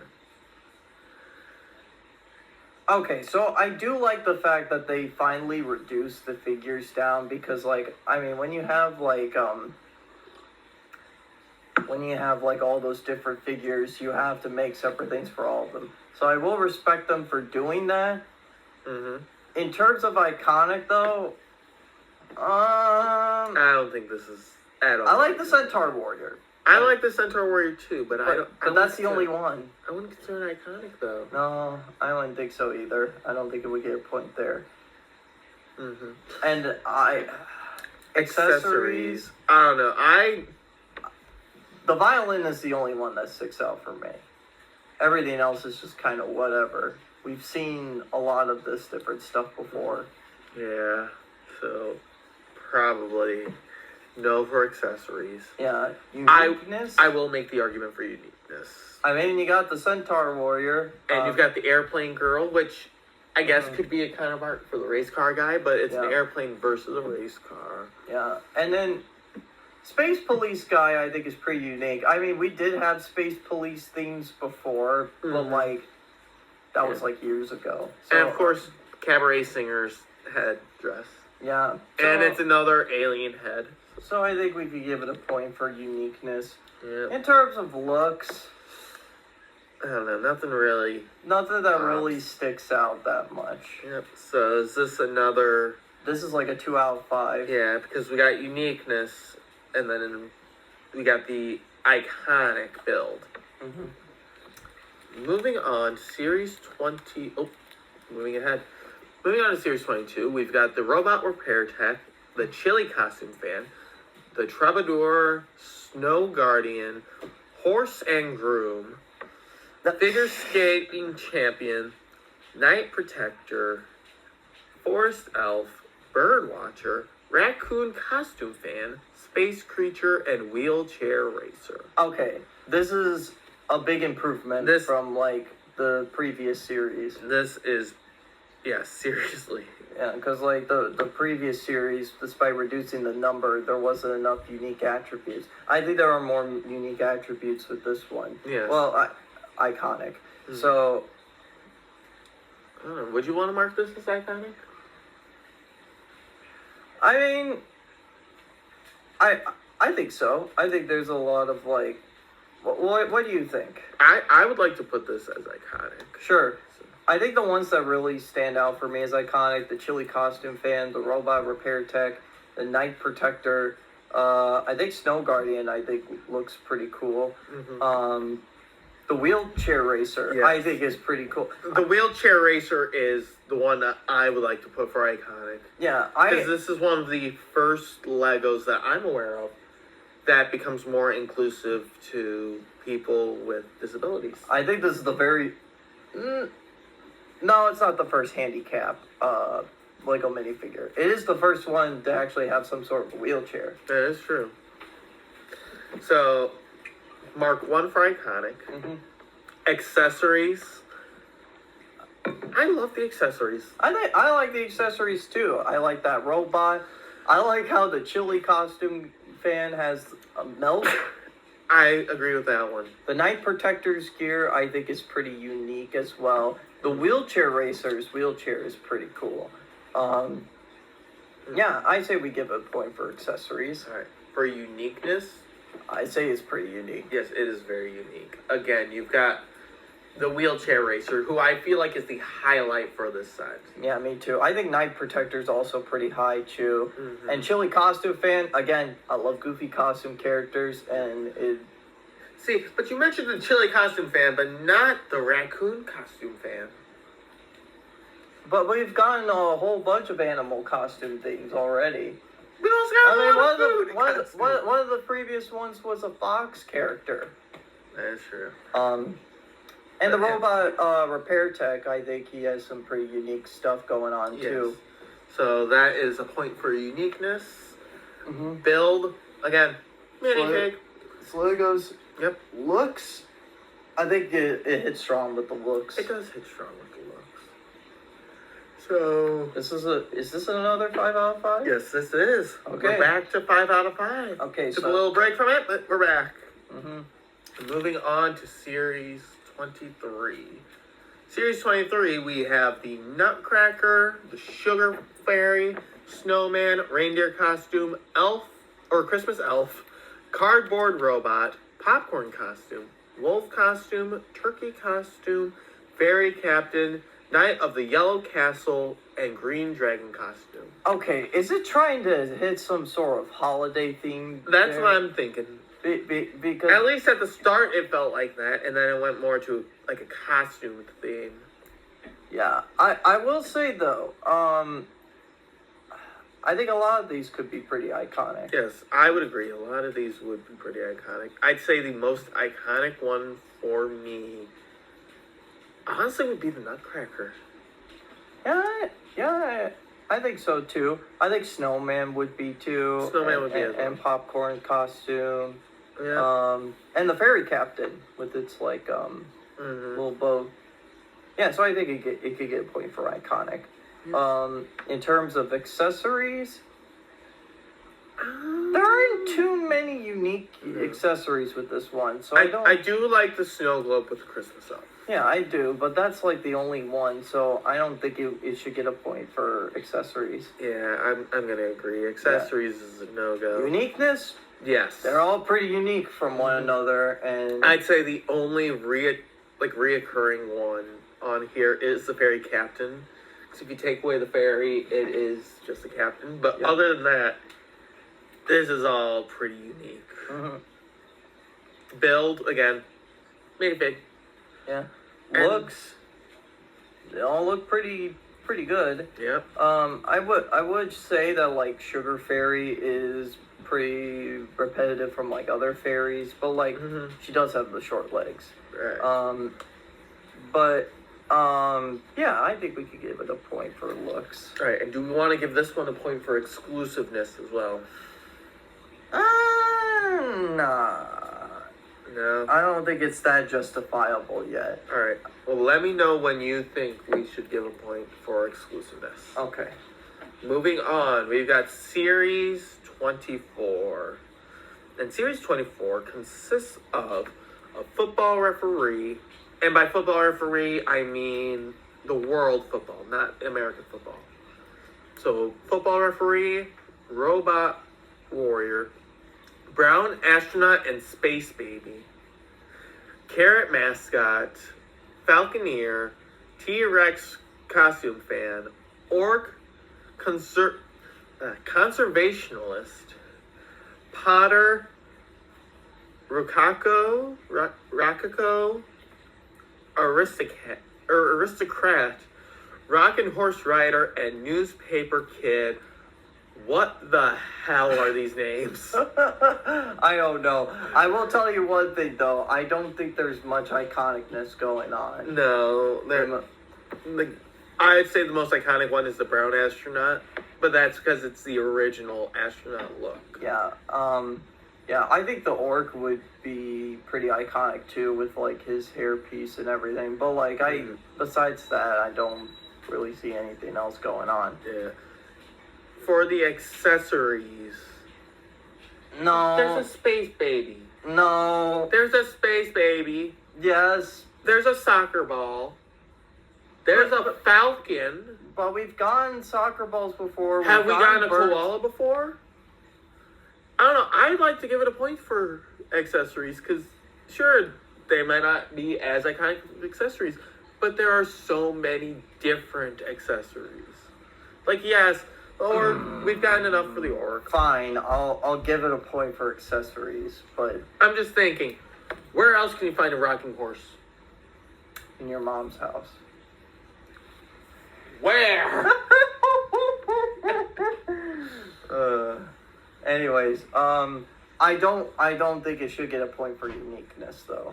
No, it's not getting a point for you. Again, I think the only unique ones are like the orc and brown astronaut and maybe carrot mascot, but like other than that, no. Honestly, I wouldn't even count the brown astronaut for uniqueness because again, it just takes from the original astronaut. Yeah. I mean, we've not gotten brown astronaut, but like I don't think anyone wanted a brown astronaut. No one wants a shit astronaut. Build to Lego and looks. No. Nothing's really landing. No. Is this another 1 out of 5? This one was a 2. Oh, Because I argued accessories. Okay. Yeah, I'm not feeling it with this one. Series 25. You want to introduce this one, Jake? Yeah, we got film, noir detective, an esports gamer, vampire knight, sprinter, Goatherd, sorry. Mushroom sprite, fitness instructor, Triceratops costume fan, harpy, train kid, fierce barbarian, and pet groomer. No, I'm not feeling it with this one either. None of these are iconic. No. Yeah, I'm not feeling it with this one. Yeah, so Yeah. no for iconic. Accessories? I'm not really feeling it with these accessories because we've seen a lot of this stuff before. We've seen similar things. Yeah, so I'd say the only accessories that we don't really see as much, I don't think we've had anyone with a butterfly. And then of course you got the train. But other than that, yeah, I don't care for this uniqueness.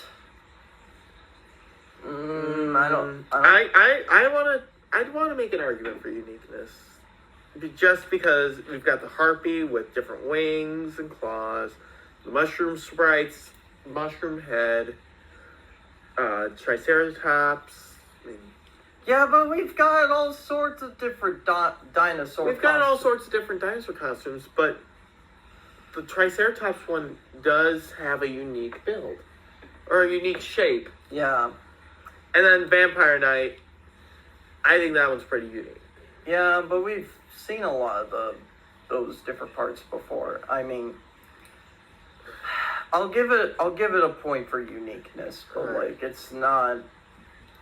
But begrudgingly giving it at that point. Mm-hmm. Build. It's Lego. Yeah. It's a minifigure. Yeah, and then looks. Nothing's landing. Yeah, 2 out of 5. Yep.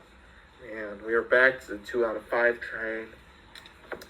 Now we move on to Series 26, if I can write it correctly. I got my spelling from my mom.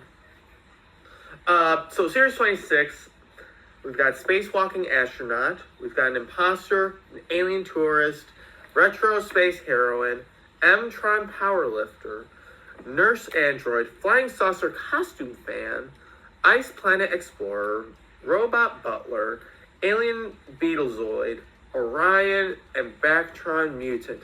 They are going back to the themes now, because this has a space theme to it. Yeah, I could see that. So I say, in terms of iconicness, I don't know. There aren't too many iconic figures that stand out. I really like Orion, though. Orion was a cool piece. I like the Spacewalking Astronaut. I think that was cool. We've gotten all sorts of astronaut figures before. Yeah. I don't know. What do we want to go for iconic? I say don't give it a point for iconic. All right. No points for iconic. Accessories? I like some of these accessories. I like them too. I'm just noticing that the nurse android has a pink space baby. Space baby! Yeah. Also, the Ice Planet Explorer has a robot penguin. Yes, it does. That is cool. Yep, I like Orion's gear that he has. The Alien Beetlezoid stuff is pretty cool. Yeah. I don't know what the Blacktron Mutant has, though. I can't tell. Is that his arm? I think that's his arm. Okay, that actually looks pretty sick. Alright, so point for accessories. For uniqueness, I would like to put into perspective the Blacktron Mutant's arm. Yeah. Because I think there's only one other character that I know with that, and we will see that character later on in this video. Other than that, Flying Saucer Costume Fan, I love just the look of the Flying Saucer. I love the look for the spacewalking astronaut. I love the antenna above the imposter. Of course, you got the alien tourist. It's a tourist. I say we give it a point for uniqueness. Build, it's Legos in space. Yep. Looks, I'd say they're looking pretty good. Yep. So is that 4 out of 5? 4 out of 5. Yeah. Alright, and I think this is where we switch from where it says series to now moving on to different things. Nope, we got one more series. That was close. Do we have one more? Okay. So, Series 27. We've got the Hamster Costume Fan, the Wolfpack Beastmaster, Jetpack Racer, Astronomer Kid, Plush Toy Collector, Pterodactyl Costume Fan, Longboarder, the Boogeyman, Cupid, Pirate Quartermaster, Cat Lover, and Steampunk Inventor. And now I want to get some of these blind bags specifically for the Boogeyman. Yeah. Yeah, I say in terms of iconicness, there isn't a lot that sticks out. There isn't anything that's iconic about this. So I like the Boogeyman. I do like the Boogeyman too. But that's about it. Alright, moving on to accessories. Do we need to argue accessories? Because I love some of these accessories. I like the accessories too. I like the book. I like the telescope. I like whatever MacGuffin the steampunk inventor has.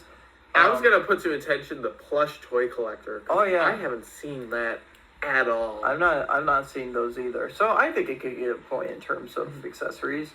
Uniqueness. There isn't again. Boogeyman is one of the most unique ones out of the bunch. But Yes. I don't think anyone else sticks out too much. Sorry, Big Man, but you weren't able to carry them with uniqueness. Yeah. Build Lego minifigure. Yeah, and then looks. It's a hit or miss. 'Cause It is hit or miss. you've got some that have really cool looks. Like, again, Steampunk Inventor, the Boogeyman. Yeah. I love the look for the Jetpack Racer, the Wolfpack Beastmaster. I think this is another 2 out of 5. Yep.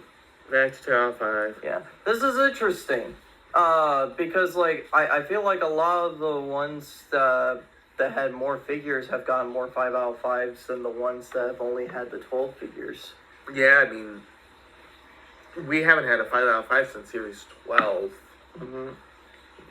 So, yeah. So, Well, no, we had a 5 out of 5 for Series 22. that's what I meant. Series 22. That's the only one, though. Yeah, Series 12 was a 3 out of 5. Mm-hmm. I can read. Alright, next we will move on to Team GB. Yeah, so now we're moving to, like, more exclusive ones. Well, specifically, we are moving on to themed. Yeah, the very themed ones. And this one, I don't know what GB stands for, but I view this as our Olympics. Yeah, okay. So we've got the brawny boxer, stealth swimmer, relay runner, judo fighter, tactical tennis player, flexible gymnast, wondrous weightlifter, horseback rider, and agile archer. Now, with iconic. I don't really see any. Oh, GB stands for Great Britain. Great Britain. Yeah, so. Oh no.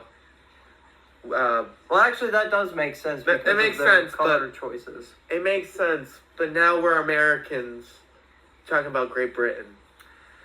Yeah, but I will Come say, to the Midwest and deal with the weather, Great Britain. but I will say though, I don't think there's any iconic ones out of the bunch.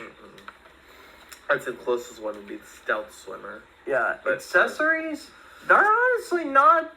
There's not that many accessories for them. Not really. So it loses a point, and Mhm. even if they do have accessories, they're kind of repeats, like the tennis player. Uniqueness, there aren't really many unique parts to this one. No, Build, yeah, it's a point. It's a minifigure. And looks. they're all dudes and gals. Yeah. Sorry, Great Britain. That sounds like just Maybe one we could give them an extra point for exclusiveness because it is Great Britain. I will accept that. So Great Britain, you're a 2 out of 5. Yeah, you would have gotten a 1 out of 5 otherwise. Yeah. So you got an exclusive point out of mercy. Yep. So you better start thanking Jake. Strictly Jake. I would not have given that extra point, but thank him. Thank him with your beans. Yeah. Next is the Lego Movie. Yeah, so this is where the exclusive point comes into high gear because these figures, I know for a fact you won't get these in most of the other sets. Mm-hmm. So with the Lego Movie, we've got the Calamity Drone, President Business, Hard Hat Emmett, Wild West Wild Style, Abraham Lincoln, Miss Scratching Post, Scribble Face Bad Cop, William Shakespeare, Gale the Construction Worker, or Larry the Barista, Velma Staplebot, Taco Tuesday Guy, Where Are My Pants Guy, Wily Fusebot, Panda Guy, and Marcia, Queen of the Mermaids. And you wanna know what makes me so upset about this set? What's that? I got one of these, and the one I got was the Panda Guy. I had a chance for Abraham Lincoln. And I got the panda guy. Yeah, I will say in terms of iconicness, I mean, it's the Lego movie. It is the Lego movie. Yeah, So, I would say yes for iconic. sure. Yeah, we can give it a point for iconic. For accessories, there aren't. Yeah, there aren't really. Apart from the Taco Tuesday guy's platter, there's not really any. Well, and the Panda Suit guy's panda. Well, don't forget about Where Are My Pants guy's pants. Yeah, but that could be anybody's pants.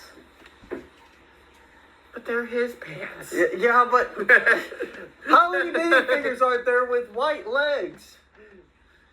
How many of them come with accessories of pants? Anyways, I would say no for this one. yeah, I would say no too. Uniqueness, they are pretty unique. I mean, Although they look unique, but I don't think there are any real unique additions to the builds. yeah, I would think so too. Build minifigures. Looks, I like these looks. Me too. I'll be honest, I thought this was gonna hit pretty strong, but looking at it now, it's just like, Well, looking at it with the points we have, do you want to give it that extra exclusive or no? honestly, I'm gonna say no. Oh, okay. Because you have the Lego movie sets coinciding with them, which you could get similar stuff for these figures as well. That's true. Alright, moving on to the Lego Movie 2. Okay. The inferior of the Lego movies. I kind of disagree, but okay. This is the most inferior Lego movie. I don't think so. We'll talk about it some other time. Yes, we will. Alright, so we got a couple more Lego pieces here. We've got Awesome Remix Emmett, Battle Ready Lucy, Swamp Creature, Crayon Girl, Giraffe Guy, Watermelon Dude, Cherry, Scratch and Post, and Scarfield, Apocalypse Berry, Best Friend Rex, Dorothy, Gale, and Toto, Cowardly Lion, Tin Man, Scarecrow, Gone Golfing President Business, Flashback Lucy, Candy Wrapper, Kitty Pop, Apocalypseburg Abe, Unikitty, and Hula Lula. And I want Apocalypseburg Abe Lincoln. Yeah. I will say, this is, despite it being a Lego movie too, it's like all over the place. It is very much in terms of themes. I mean, we got K-pop and we got, also, I need to point this out. Why is there straight up Unikitty in this like specific like mini packs? Because you could get Unikitty in almost any Lego movie Lego set. Yeah, and even then, Lego Movie 2, Unikitty was a big build. It wasn't that. Mm-hmm. Well, I'm sure you could get a big build in like the set, but like, I say in terms of iconicness though.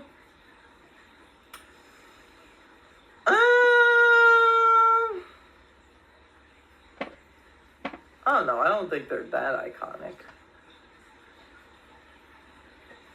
No, I'll say no for iconic. Yeah, accessories. I love the accessories that come with this. I like the accessories too. I think we could give it a point for that. Yep. Uniqueness.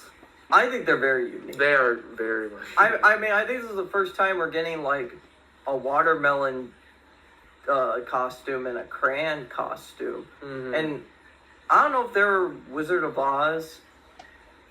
Yeah, there are Wizard of Oz themed sets, but we got the.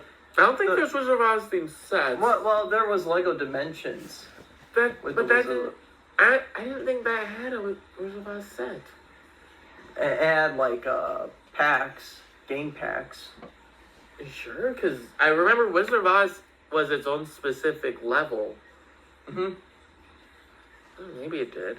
Yeah, but like I don't think we've gotten like the Lion, the Scarecrow, and the Tin Man, and Dorothy. Yep. So and I like the wild style variant. I think it looks very cool. Yes. And then we've got Build. They're, for the most part, they are minifigures. You want to know the one that's not? Unikitty. Unikitty. Unikitty's starting to bring them down. Yeah. Well, I should that be considered a bad thing though?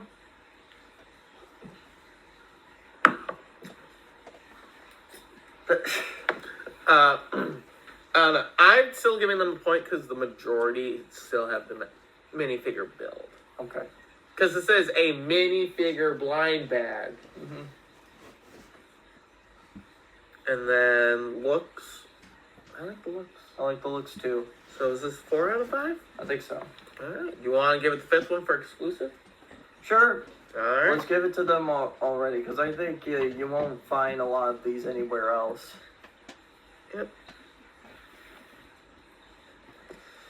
Alright, We got next. the Lego Batman movie. Yep, I'm going to quickly move this line here. Lego Batman. You want to introduce these ones? Sure. We got Lobster Loving Batman. We got Glam Metal Batman. We got Fairy Batman. We got Clan of the Cave Batman. We got Vacation Batman. We got Barbara Gordon. We got Commissioner Gordon. We got Arkham Asylum Joker. We got Richard Grayson. We got Pink Flower Batgirl. We got Red Hood. We got the Eraser. We got Nurse Harley Quinn. The Orca. The Zodiac Master. The Catman. The March Harriet, the Calculator, King Tut, and Mime. This one is weird. You changed Dick's name. I did. I was hoping you would know this. I'd say in terms of iconicness, I mean, this is the Lego Batman movie. It is. I honestly like how iconic this. Like, I think this is pretty iconic. Yeah, I would think so too. Mhm. Yeah. Accessories. We got some. I mean, this is the first one that I can think of where you get a lobster. Yeah, I think so too. King Tut's staff is pretty unique. Yeah.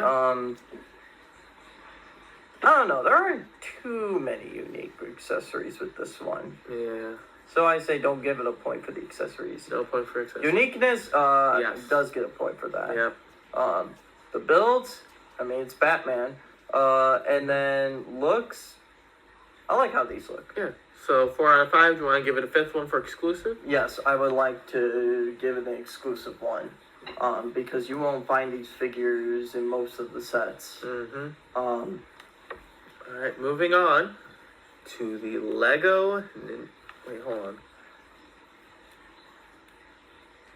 Okay, yep.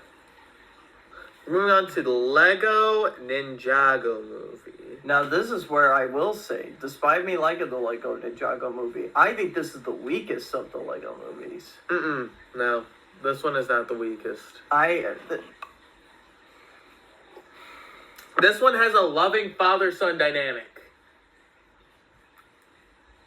Okay. So, okay.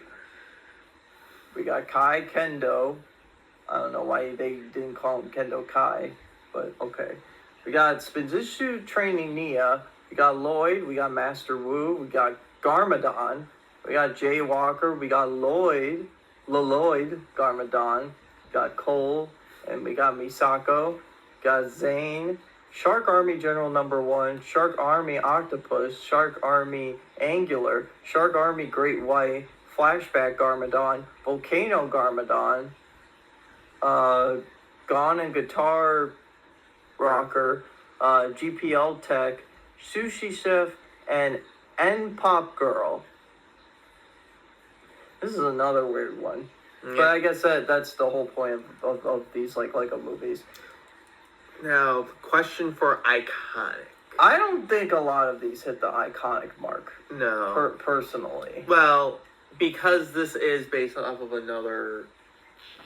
Ninjago was already Lego.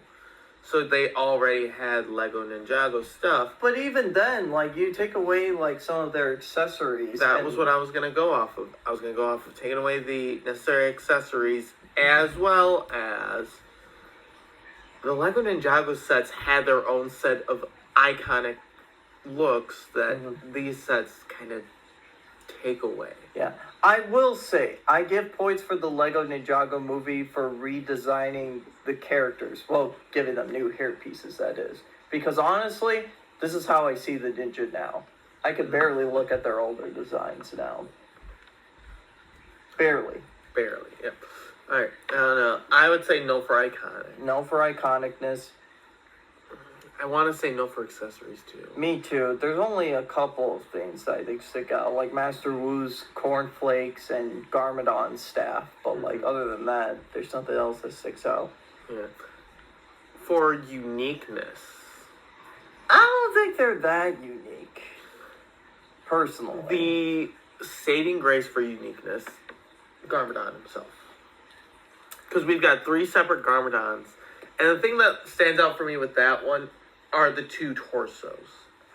Yeah, that is a fair point. I guess we could give it a point for uniqueness with that alone. Yeah, so 1 point for uniqueness. Build. It's just Legos. Yep. But with ninjas. Yep. Although it's not, there are barely any ninjas in these packs, though. Yeah. Looks. I don't know, I think these ones are misses. Yeah, I think they're misses too. The only ones that stick out are the Garmadons. Mm-hmm. And then, do we want to give a point for exclusive? Because technically, I don't think you get any of these in the other Ninjagos. You could get Lloyd, the Ninja Lloyd, in like separate sets, but not the pieces that he has. Right, so do we want to give that exclusive? Sure, let's give it the exclusive point because you're not going to get most of those Garmadon variants anywhere else. All right. Ironic, the villain of the Lego Ninjago movie carries the weight of the blind bags. Yeah. Honestly, I feel like the rest of these will be getting the exclusive. Oh, I don't know. Maybe not. We'll see. Next is the Lego Batman Movie 2.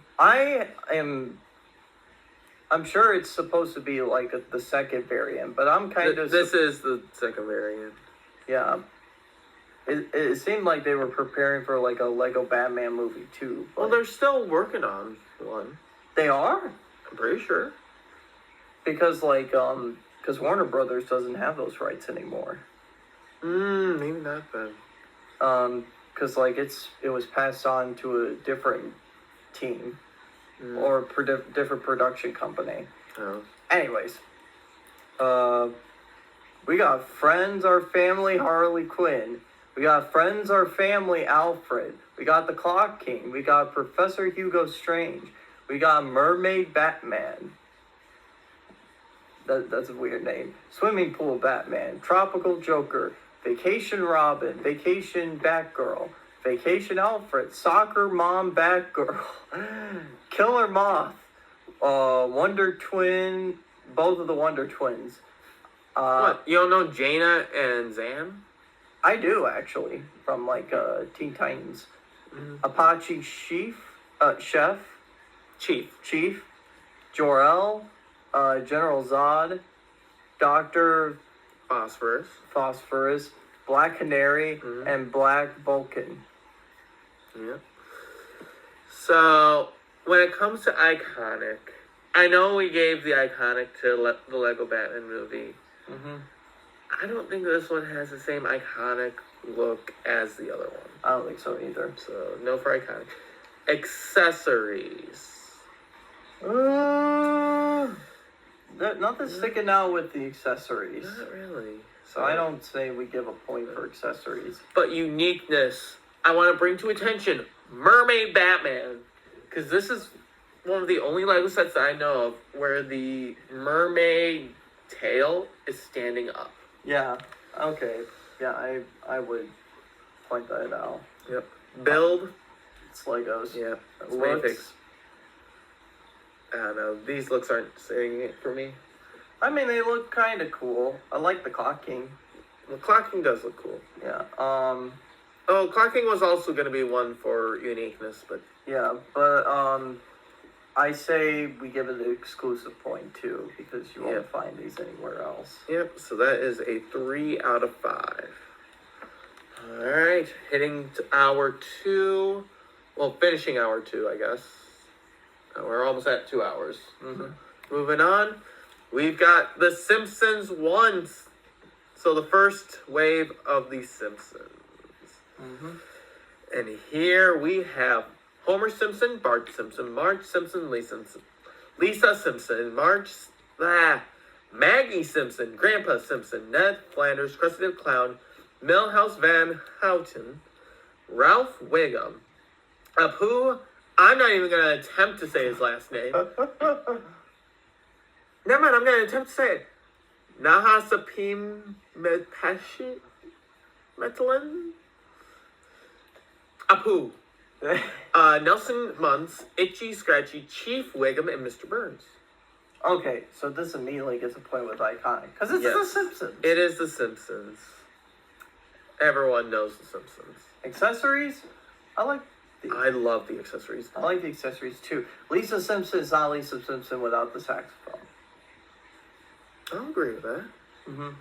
I do wish that Homer Simpson, instead of holding a phone, held just one of those like clear green rods. I think it was a TV remote. Oh, it's a TV. I still wish he held the green, like a green rod. Yeah. Because you know how at the beginning of almost every Simpson episode, he ends up dropping a piece of whatever chemical, and it gets on his back. Yeah. For uniqueness, They're very unique. yes, this is one of the only sets that I know with the unique headpieces of The Simpsons. Yeah. So that's the build. It is still the Lego minifig build. Mm-hmm. And then last thing we gotta look at is how we think they look. I think they're looking pretty good. Yeah. So 5. And then do we want to give it the extra exclusive? Absolutely. So welcome our first 6 out of 5 star. Congratulations, Simpsons. It goes to The Simpsons. Now we move on to The Simpsons 2. Because I think there were 2 Simpsons sets. Yeah. So with this Simpsons, we've got Homer Simpson, this time with a different look. Marge Simpson, different look. Lisa Simpson, Maggie Simpson, Bart Simpson, Milhouse, Comic Book Guy, Prince, Professor Fink, Hans Moleman, Selma Patty, Groundskeeper Willie, Edna Krabappel, Waylon Smithers, and Dr. Hibbert. Now, iconic. I still want to give it the point for iconic. Sure, I think so too. Because, sure, they're different looks. Wait, hold on. We got some unique figures in the bunch. We do.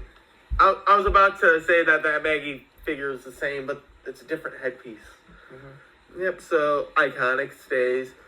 When it comes to the accessories, I love these accessories. I think so too. I love how Selma's got the eye exam. I love how Lisa's got Snowball 2, and Maggie's got Santa's Little Helper. I love how Dr. Hibbert has the X-ray. X-ray. Well, it's not just any X-ray. It's the X-ray of the crayon that is stuck in Homer's brain. Ah. So I think the accessories give it a point. Okay. I think it still gets a point for uniqueness because it's still the unique builds. And they're still minifigures, so it gets that point. And then looks. I like these looks. I like these looks too. And I say we give it the point for exclusivity too. Yep. Way to go, The Simpsons. Both of your blind bags are 6 out of 5. So next we're going to move on to Disney. This one is interesting. Yep. So, Disney, we've got Stitch, Alien, Buzz Lightyear, Aladdin, Genie, Maleficent, Alice, Cheshire Cat, Daisy Duck, Donald Duck, Minnie Mouse, Mickey Mouse, Mr. Incredible, Syndrome, Peter Pan, Captain Hook, Ursula, and Ariel. Okay. And they misspelled a couple of things. I need to point this out though. Yes. This is called a Disney pack, and I know that Pixar is owned by Disney. But I think Pixar should just have its own exclusive blind bag of characters. Yes.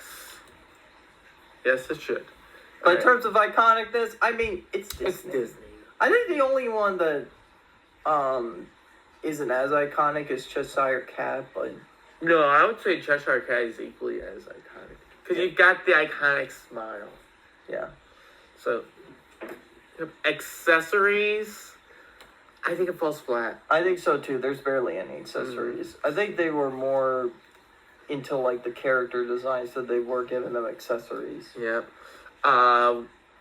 For uniqueness, They're definitely unique. they are unique, especially when you get to Daisy, Donald, Minnie, Mickey, Stitch, and Alien. Those specific headpieces. Mm-hmm. And then Ursula's legs. Like, I know Ariel's legs, it's a mermaid mini pig. But with Ursula, she's got the tentacles. Yeah. So, point for uniqueness. Build, they're Lego minifigures. Mm-hmm. Looks, I love how these look. Me too. I think the only thing I wish was different was Mr. Incredible. I don't want the Mr. Incredible from the Lego Incredibles game where he's a big fig. Yeah. But I would love to have it where there's like a different torso piece that is bigger. And they have torso pieces like that because they used one for one of the characters in Nexo Knights. Mm-hmm. Just retool it a little bit. And Retool it for him and retool it for the thing. yeah, and the other thing I want to point out too, we got an alien in Buzz Lightyear but no Woody. What's that about? Well, you shouldn't really be getting a Woody when you're watching Disney movies. Yeah. Screw you. Alright, next. Oh, wait, hold on. So, I forgot to write it down. So, was that a yes or no for looks? Yes. Alright, so that's 4, and then give it the exclusive. Yeah. Alright, so that is a 5 out of 5 with the exclusive. Mm-hmm. Next, we've got Disney 2. Now this one, is this all Disney characters? No, there's a couple ones. Alright, I'm going to let you introduce these ones while I grab more water. Okay, we got Vintage Mickey, we got Vintage Minnie, we got Huey, Dewey, Louie, and Scrooge McDuck, we got Chip and Dale, we got Elsa, Anna, Jafar, and Jasmine, we got Hades, Hercules, Sally, Jack, Skellington, Edna Mode, and Frozone. What? You were so close. Why do you have I like Edna and Frozone, but why are they not in their own Pixar blind bag? Well, here's my thing. We got the Lego Incredibles game. Why not release them in Lego Incredibles sets? Yeah, that is true. Although I will say, in terms of iconicness, It's still iconic. yeah, it's still iconic. In terms of accessories, you do gotta get a bit more accessories. I like these accessories. Yeah, I feel like this one deserves a point for accessories. Yeah, me too. Uniqueness. Yep. I like this one better than the last one because I like Hades. Hades sticks out so much with the colors. Yes, he does. I like Elsa. I like the vintage Mickey and Minnie. I like Jack Skellington. I like Jet, Rocket, and Turbo. Yeah, and as much as I don't want Frozone to be in there, I will admit he does look pretty cool. What's wrong with Samuel L. Jackson? There's nothing wrong with Samuel L. Jackson. You said you don't want Frozone. He's voiced by Samuel L. Jackson. What's wrong with him? There's something wrong with him. I just don't think he should be in the Disney blind bags. I think he should be in the Pixar blind bags, which they have enough characters to make blind bags of. That's true. I mean, Toy Story and Incredibles alone could fill in the blind bags. Mm-hmm. So we've got iconic, accessories, and unique for points. But build, of course. Mm-hmm. How about looks? I like how these look. I like how these look too. So that's 5. And then the exclusive? Give it the point. Alright, so that is another 6 out of 5. Mm-hmm. Moving on to Disney 100. Yeah, okay. We missed Disney's 3 through 99. I couldn't find the pictures of those, so I guess we're stuck with 1, 2, and 100. 1, 2, and 100. Oh. Well, it's Disney 100 because it's been 100 years. Yeah, the 100 years. I get that. So for this one, we have Oswald the Lucky Rabbit, Pinocchio, Jiminy Cricket, Sorcerer Mickey, Tiana, Dr. Facilier, Queen of Hearts, Aurora, Mulan, Ernesto de la Cruz, another Pixar, Miguel Rivera, another Pixar, and with that Zolo dog, if you remember from last episode, the name game, we got Pocahontas, Cruella de Vil, Robin Hood, Prince John, Experiment 626 Stitch, with the comeback of the arms, Yeah. Baymax, and the Evil Queen. Again, they were so close to making it Disney. Honestly, adding the what movie did they come from again? Coco. Yeah, Coco. Adding the Coco characters makes it weird though, because I don't think of it when I think of Disney's 100th anniversary. But I will say again, it does get a point for iconicness. Of course. Yeah. Another thing I will say though, I don't think Pocahontas should be on there either. Personally. Why? I know it's a Disney movie, but I don't think it holds up in terms of like the most critically acclaimed Disney movies of all time. Also, I'm not a big fan of the Pocahontas movie, period. That I know that's a personal thing, but No. Pocahontas is one of my favorites. So, okay. So, iconic accessories. I love these accessories. I like it too. So, I think it's a point for accessories. Mm-hmm. Uniqueness. They're pretty unique. They are pretty unique. Again, we've got the Stitch with the double arms. Yeah, we got Baymax in his arms. Yes, I didn't think about Baymax's arms. Yeah, and we got the Sorcerer Apprentice Mickey, which is my favorite version of Mickey. And we've got Oswald the Lucky Rabbit. Mm-hmm. So that's a point for uniqueness. Point for build, because they're still minifigures. Yeah, looks. I like the looks. I like their looks too. So that's another 5 out of 5. And then the star for exclusive. Yeah. Alright, so that's a 6 out of 5. Mm-hmm. Alright. Disney. You're joining the ranks of The Simpsons. Mm-hmm. Now, DFB. Okay, I have no idea what this is. So while you're explaining the names, I'm gonna try and look this up. Alright, so I'm sure this is a football club. But no, you're saying the names, I'm looking it up. Okay, so we got Joachim Lau, we got Emmanuel Noor, we got Jerome Matz, Benedict Shirogdren, Bastien Mezut, Thomas Mueller, Tony Cruz, Sammy, Andre, Marco, Christoph, Mario, Max Cruz. I hate you. screw you. You had all right to say no. So DFB is a German soccer group. Okay. So, I know we're from America, but in terms of iconicness, they don't seem that iconic enough. Yeah. I think it loses a point for that. It definitely loses the point in accessories because there's only one minifigure with an accessory, and it's a soccer ball. Mm-hmm. When it comes to uniqueness, it's one thing that you have minifigures. It's another thing when almost all of them have the exact same thing. Yeah. So there goes that. They are built like minifigures. Yeah. Looks. No. I mean, they look nice, but. And then we will give it a point for exclusive because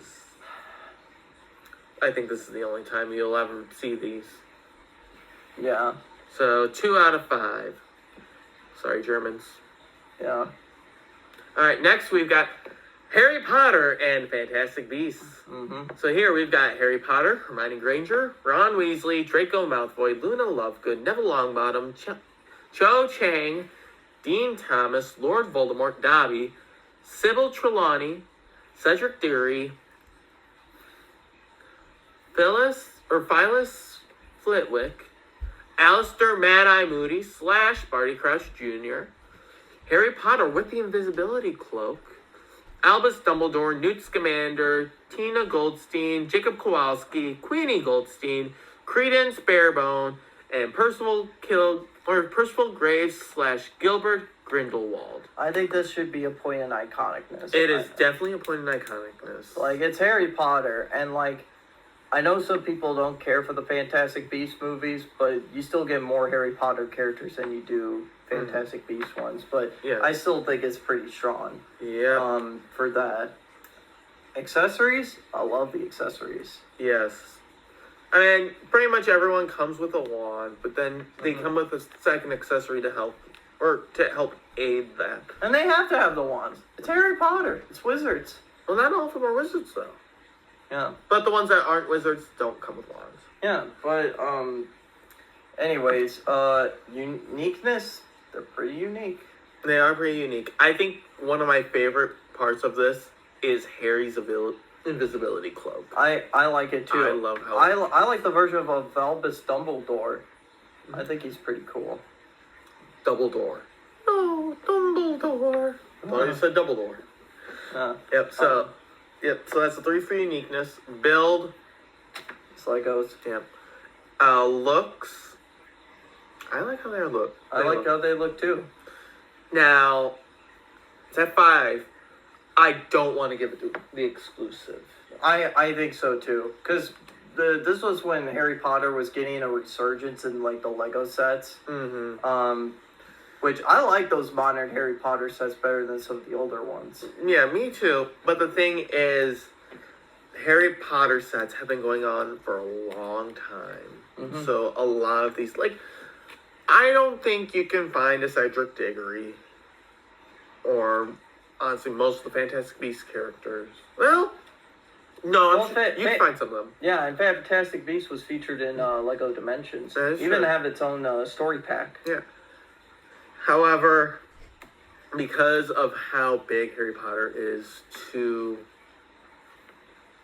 to Lego, I wouldn't consider any of these exclusive. Yeah, but like... It would be like if there was a Star Wars blind bag. But that still gives it a 5 out of 5, though, so... It still has 5 out of 5. We're moving on now to Harry Potter 2. Ooh. Which we have a different Harry Potter, different Albus Dumbledore, Hermione Granger, Ron Weasley, Luna Lovegood, Grip Hook, Lily Potter, James Potter, Ginny Weasley, Fred Weasley, George Weasley, Bellatrix Lestrange, Kingsley Shacklebolt, Moaning Myrtle, Professor Pomona Sprout, and Neville Longbottom. Again, it's iconic. Mm-hmm. It's Potter. Yep, this one's iconic. Accessories. I like the accessories. Yeah, still comes with great accessories. Uniqueness is still fairly unique. Still magical Legos. Yep. And then for looks, I love these looks. I like these looks too. Now, I know last one we said we weren't going to give it exclusive. I think this should get an exclusive. This one should. My argument, this has Lily and James Potter. Yeah. Also, I can't think of another set with Moaning Myrtle. I can't think so either. So this is a 6 out of 5 with the exclusive. Yeah. I also can't think of a time where we got the Phoenix. That is true. Harry Potter. Well, this is the original actor for Dumbledore. This isn't the new one. Yeah. And I can't think of a set that didn't have the new one. But they're still the same character. They are still the same character. Even though they kind of act a little bit differently in the movies. Yeah. All right. Next up, we've got Unikitty. Okay, Unikitty was a pretty, like, unique character, and the reason, like, they got their own blind bags was because of the show. Yes. So we've got Rainbow Unikitty, Angry Unikitty, Shades Puppycorn. I almost said Unikitty. Dinosaur Unikitty, Shades Unikitty, Dalmatian Puppycorn, Dessert Unikitty, Camouflage Unikitty, Alien Puppycorn, Sleepy Unikitty, Queasy Unikitty, and Dessert Puppycorn. Okay, so it's not just Unikitty, it's also Puppycorn. Yes. So... I would say Unikitty is pretty iconic, too. I think so, too. I mean, it's mainly because of the Lego movie. Yep. Like, she's a very iconic character in that movie, so I say 1 point.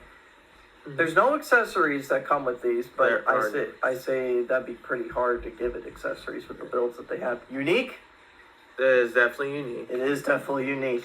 Now, build. You're technically building something. But it's not the minifigure build. These are minifigure blind bags. This is not a minifigure. This is a character, but not a minifigure. So I do not want to give it the minifigure build point. Yeah. Looks. I like the looks. Yeah, the looks are amazing. So and exclusive. Yep, definitely exclusive. So that's a 4 out of 5. That is a 4 out of 5. Good job, Unikitty. Next, DC superheroes. Okay. So with DC superheroes, let me finish writing this down because I would love to talk about this one. We've got Mr. Miracle, Wonder Woman, Aquaman, Stargirl, Sinestro, Cheetah, Superman, Green Lantern, Cyborg, Batman, Huntress, Metamorpho, Joker, Bumblebee, Flash, and Batmite. Yeah. So we've gotten DC superhero sets for so long, but actually, let's say this first. These are iconic. These are by far iconic. Yeah. So it's DC. With accessories. I love these accessories. I like it too. I like Green Lantern's lantern. I like Stargirl's staff. I love how Batman has a blue batarang instead of just the normal black batarangs. Yeah. And of course, Batmite has Action Comics. Yeah. So, there's a point for accessories. Uniqueness. Very unique. Yep. Build. They're minifigures. Yeah. And looks. I absolutely love the looks. Yeah. These are different from what we typically got from DC up to that point. Well, even then, from here on out, we haven't really gotten any of these. So this is what I'm gonna point out when it comes to exclusiveness. When we get the DC looks, we get your typical Batman look, your typical Superman look, your typical Wonder Woman look. With these, however, the Batman they chose was the original design for Batman. The Wonder Woman they chose was the original Wonder Woman with the actual skirt. The Aquaman they chose, they could have picked the original Aquaman, but instead they picked the one who lost his hand and had to use a hook for a hand. Yeah. The Green Lantern figure is pretty cool. The Green Lantern figure, what was his name? It's like Simon? I think that's his name. But they picked one of the newer, lesser known Green Lanterns rather than your Hal Jordans, John Stewart's. Sinestro, they went with the blue costume instead of the iconic yellow costume. Cheetah, they went with the costume cheetah, not the, I've been mutated into a cheetah. The Flash, they went with Jay Garrick. Yeah. Joker, they could have done any suit possible, and what they picked was it's like the Dark Knight Returns Joker look. Cyborg, they picked the original Cyborg look.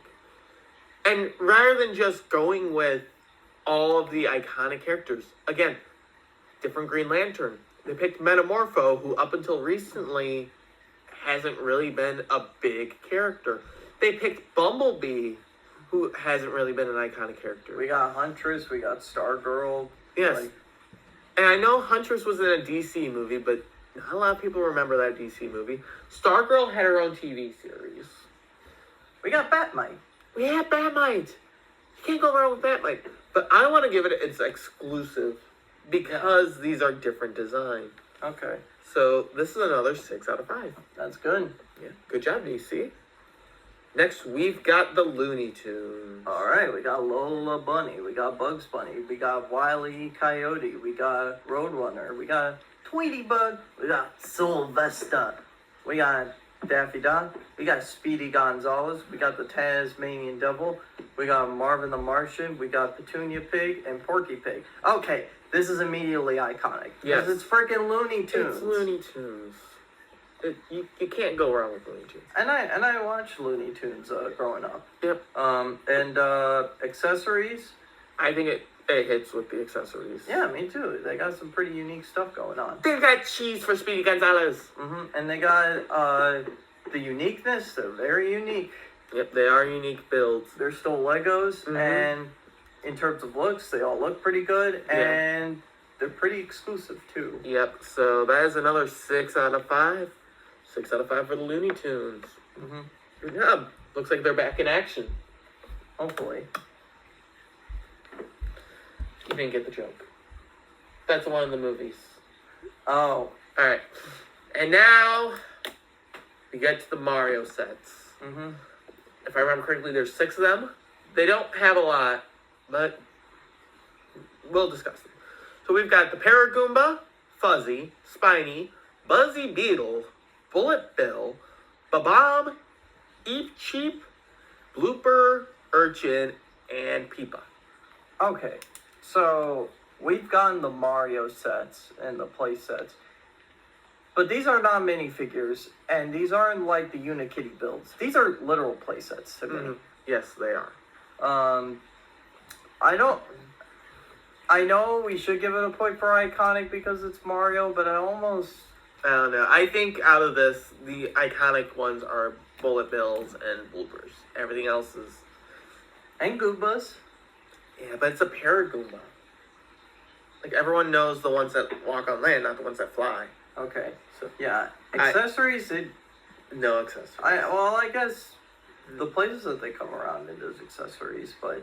I mean, if we want to include that. But it's just kind of hard, because they feel like play pieces to me. Yes.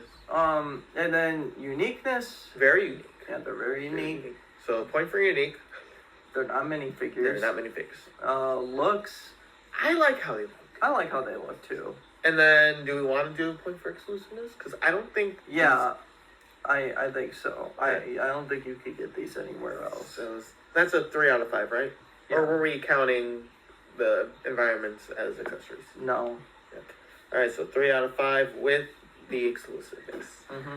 Pretty sure this is going to be the same for all of them, so we might speed run this. Yeah, so I think that should be the same score. Mario 2. Alright, I am still going to explain what's in it, just so that people don't have to read.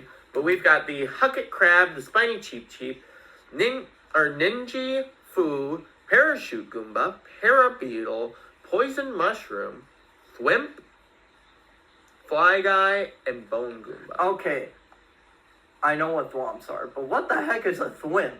I've never heard It's a that baby before. thwomp. Yeah, I'll give it extra points for the poison mushroom, but that's about it. Yeah, so, but 3 out of 5 for that one. Mario 3, we've got the 1-Up Mushroom, the Amp, Scuttlebug, Parachute Babam, Swoop, Galoomba, Crowbar, Torpedo Ted, Bony Beetle, and Boo. Yeah, it's still another 3 out of 5. Yep. 3 out of 5. With it only being a 3 because of the exclusiveness. For 4, we've got the Freezy, Mecha Koopa, Ant Trooper, Goonbrat, Scaredy Rat, Bully, Baby Penguin, Stingbee, Coin Coffer, and Bud. Yeah, no, just another 3 out of 5. Yeah. Again, these are not minifigures. These aren't even like the Unikitty stuff. They to me they're just play pieces to put in your Mario sets. They even come with like some of those tiles where Mario could stick onto them and he reads through them. Mm-hmm. So 5. This one I think is gonna be where we start to change because we got less, but we've got the Red Yoshi, Baby Yoshi, Purple Toad, Hammer Bro, Blue Shy Guy, Toadie, Nabbit, and Waddlewing. This one I feel like needs an extra point for iconic because we are starting to get some of the more iconic characters. Mm-hmm. So, Still doesn't get a point for accessories. no. They are pretty unique. I like the choice of Nabbit because he's only ever been exclusive in Super Mario Brothers U. Mm-hmm. And I do like Nabbit.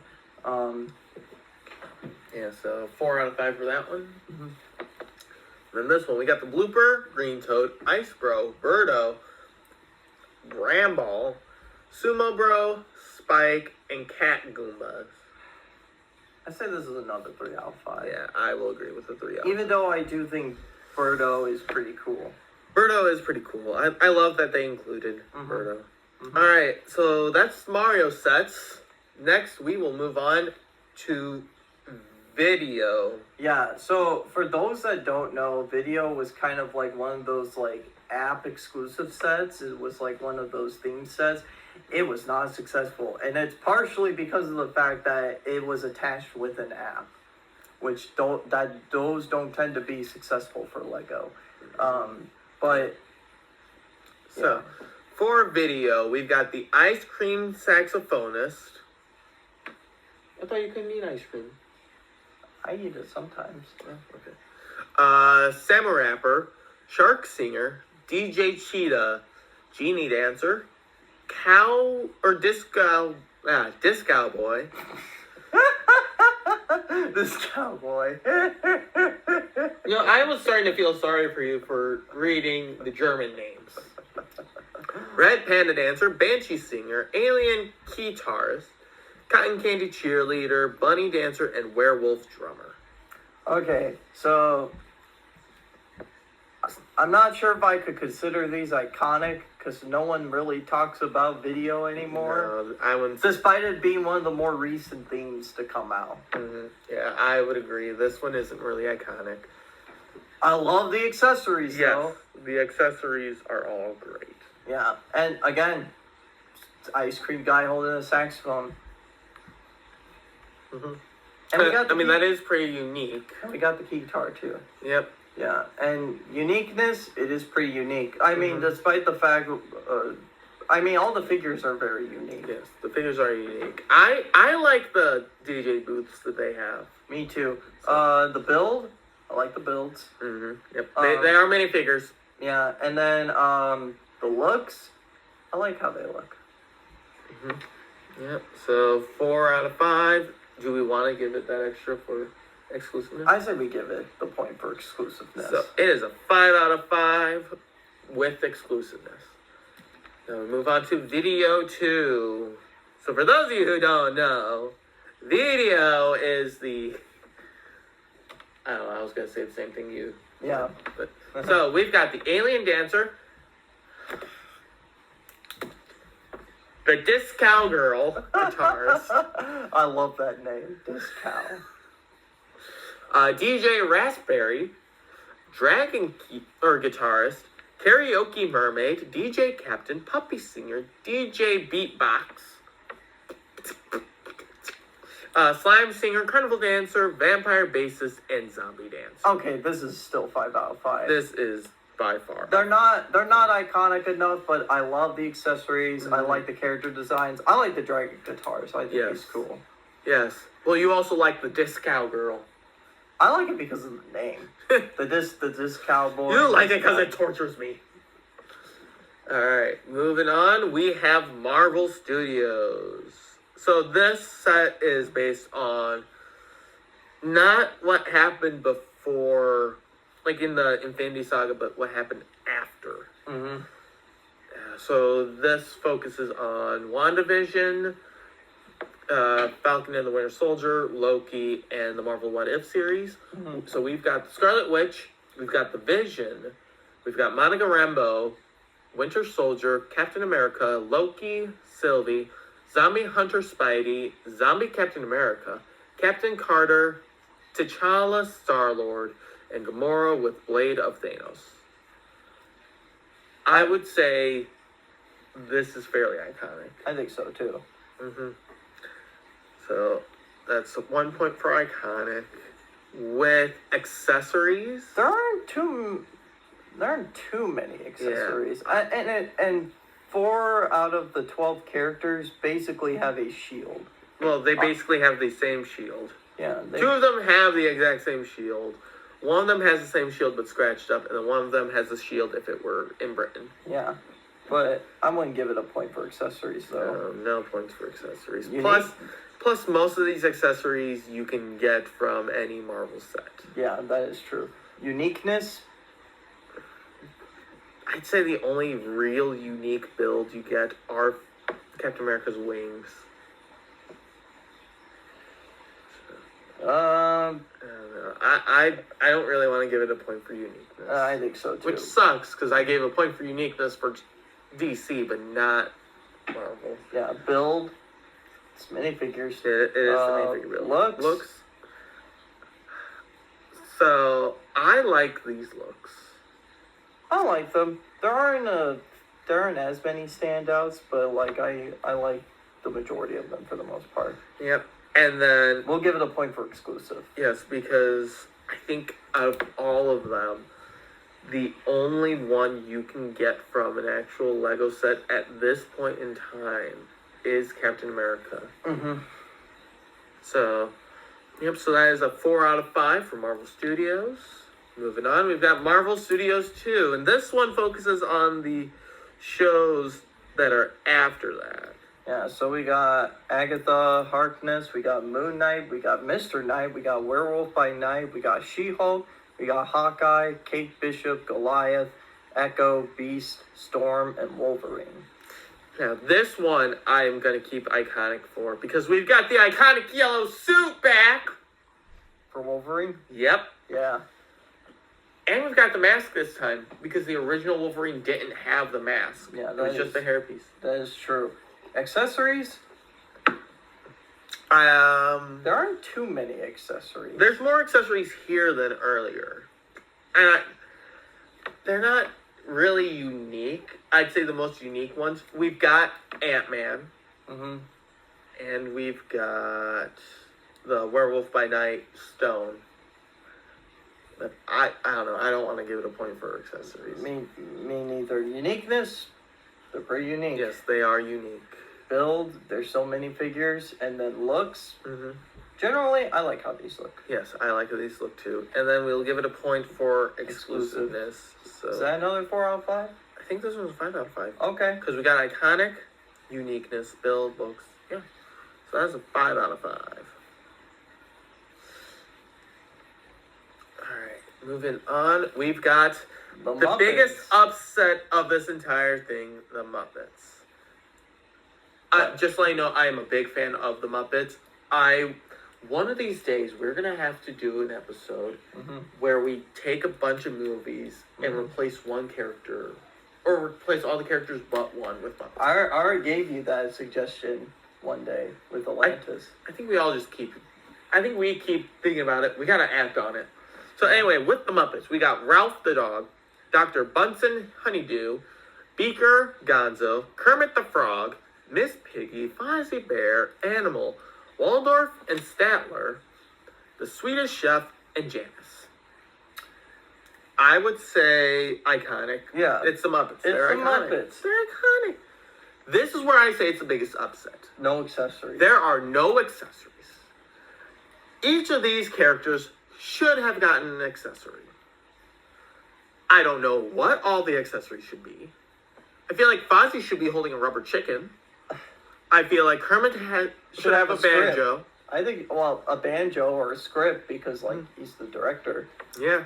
The band members don't have their instruments. No, they don't. So that is 1 point away for accessories. Uniqueness, these are unique builds. Mm-hmm. Very unique builds. They are still minifigures, so that's a point. Looks, despite not having accessories, I love how these look. Yeah. You can tell they're the Muppets. Mm-hmm. And then they get a point for exclusiveness, because I don't think there are any Muppets. I don't think so. Yeah, so 5 out of 5. Alright, so now we move on to Dungeons and Dragons. Okay, I don't know if I would consider Dungeons and Dragons to be iconic. Influential, for sure. Very influential. I will agree with these pieces not being iconic. Yeah. Accessories, though, they get a point. Oh, yeah, definitely. Easily. They get a point for the accessories. I think the only one that doesn't have the accessory, or any accessories, is the Mind Flayer. Yeah, but... What's the Mind Flayer? It doesn't need it. Yeah, the uniqueness, they're very unique. Yes. Build, still minifigures. Yeah. Looks, I like how all these These looks. are all really good looks. Mm-hmm. And then, because I don't think there are any Dungeons and Dragons Lego sets. No. Which, Lego, what are you doing? Actually, Get onto it. there kinda is. We'll talk about it some other time. So that's a 5 out of 5. Next, we've got Formula One. This is okay. All right. So first, iconic. I feel like Formula One is iconic enough where it should get the iconic. Okay. Accessories. There's no accessories. No accessories. Uniqueness. This is a very unique build. I will admit to that. I will. Yeah, I'll admit to that. But you know what I won't admit to? It's not minifigures. These are not minifigures. The only minifigure part of it is the head. That's it. Looks. I like how these look. I also like how these looks. And I will give it a point for exclusive. Although I think as of this time they are promoting more Formula One sets. Okay. So there might be more to come. Yeah. But as of this date, they're exclusive. Mm-hmm. All right, I think we got one more after this. We do. We are on to our current, the current blind bags. Spider-Man Across the Spider-Verse. So we got Miles Morales. We got Hobby Brown. We got Miles G. Morales, also known as the Prowler. We got Gwen Stacy. We got Miguel O'Hara. We got, how you pronounce it? Papakar. We got Petra Parker. Petra. Parker. We got Charlotte Weber. We got Margot Kess. We got Peter B. Parker with Mayday. And we got Patrick O'Hara. And we got Peter Parker, Werewolf Spider-Man. And the one thing I'm disappointed about this, Werewolf Spider-Man should have been the Wolf Spider. Mm-hmm. Nope. But iconic, it's Spider-Man. Well, not only is it Spider-Man, but because it's Across the Spider-Verse has been one of the biggest animated movies in this current decade. So it does get that iconic. For accessories, I don't know how you want to argue with this. I love the accessories. I like the accessories too. Especially Charlotte Weber, Sun Spider. Mm-hmm. I just recently got her, and the one thing I noticed, what she's holding, I thought were initially batons, but they are, what are they called? Stilts? No, not stilts. They're not canes, but basically, I can't think of what they're called now. But regardless, she has things to help her walk because, again, she has a disability. Mm-hmm. So I love that. So, but accessories, yes. Uniqueness, yes. Because there have been a lot of Spider-Man things, and they could have gone with any of those. But not only did they change how some of the iconic Spider-Men that you would see in them look, like Gwen Stacy and Miles Morales, but they gave us a lot more than what we normally get. Like, this is the only time I've seen Spider-Man 2099 in a Lego set. And this is amazing. Yeah, It's spectacular. yeah. Build.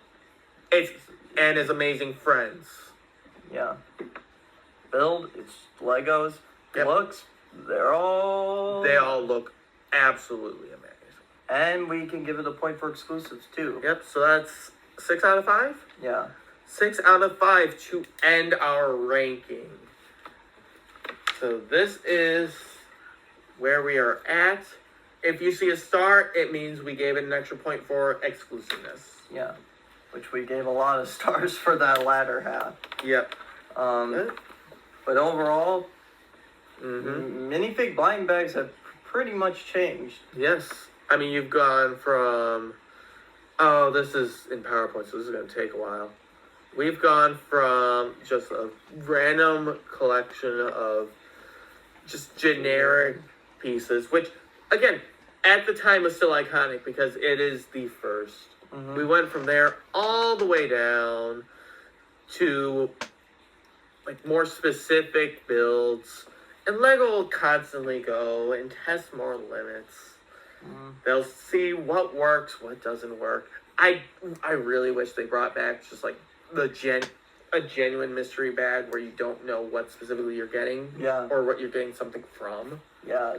I will say one thing though, give us a Pixar blind bag. Yes. If you're actually gonna put Pixar characters in Disney blind bags. Give them a Pixar one. Yes, Pixar blind bag. You got so many options. You do have a lot of options. Or if you're gonna redo the Muppets, actually give them accessories. Mm-hmm. But with that being said, I'm Xavier Dean. And I'm Jacob Green. And we'll see you in the next video. Come on.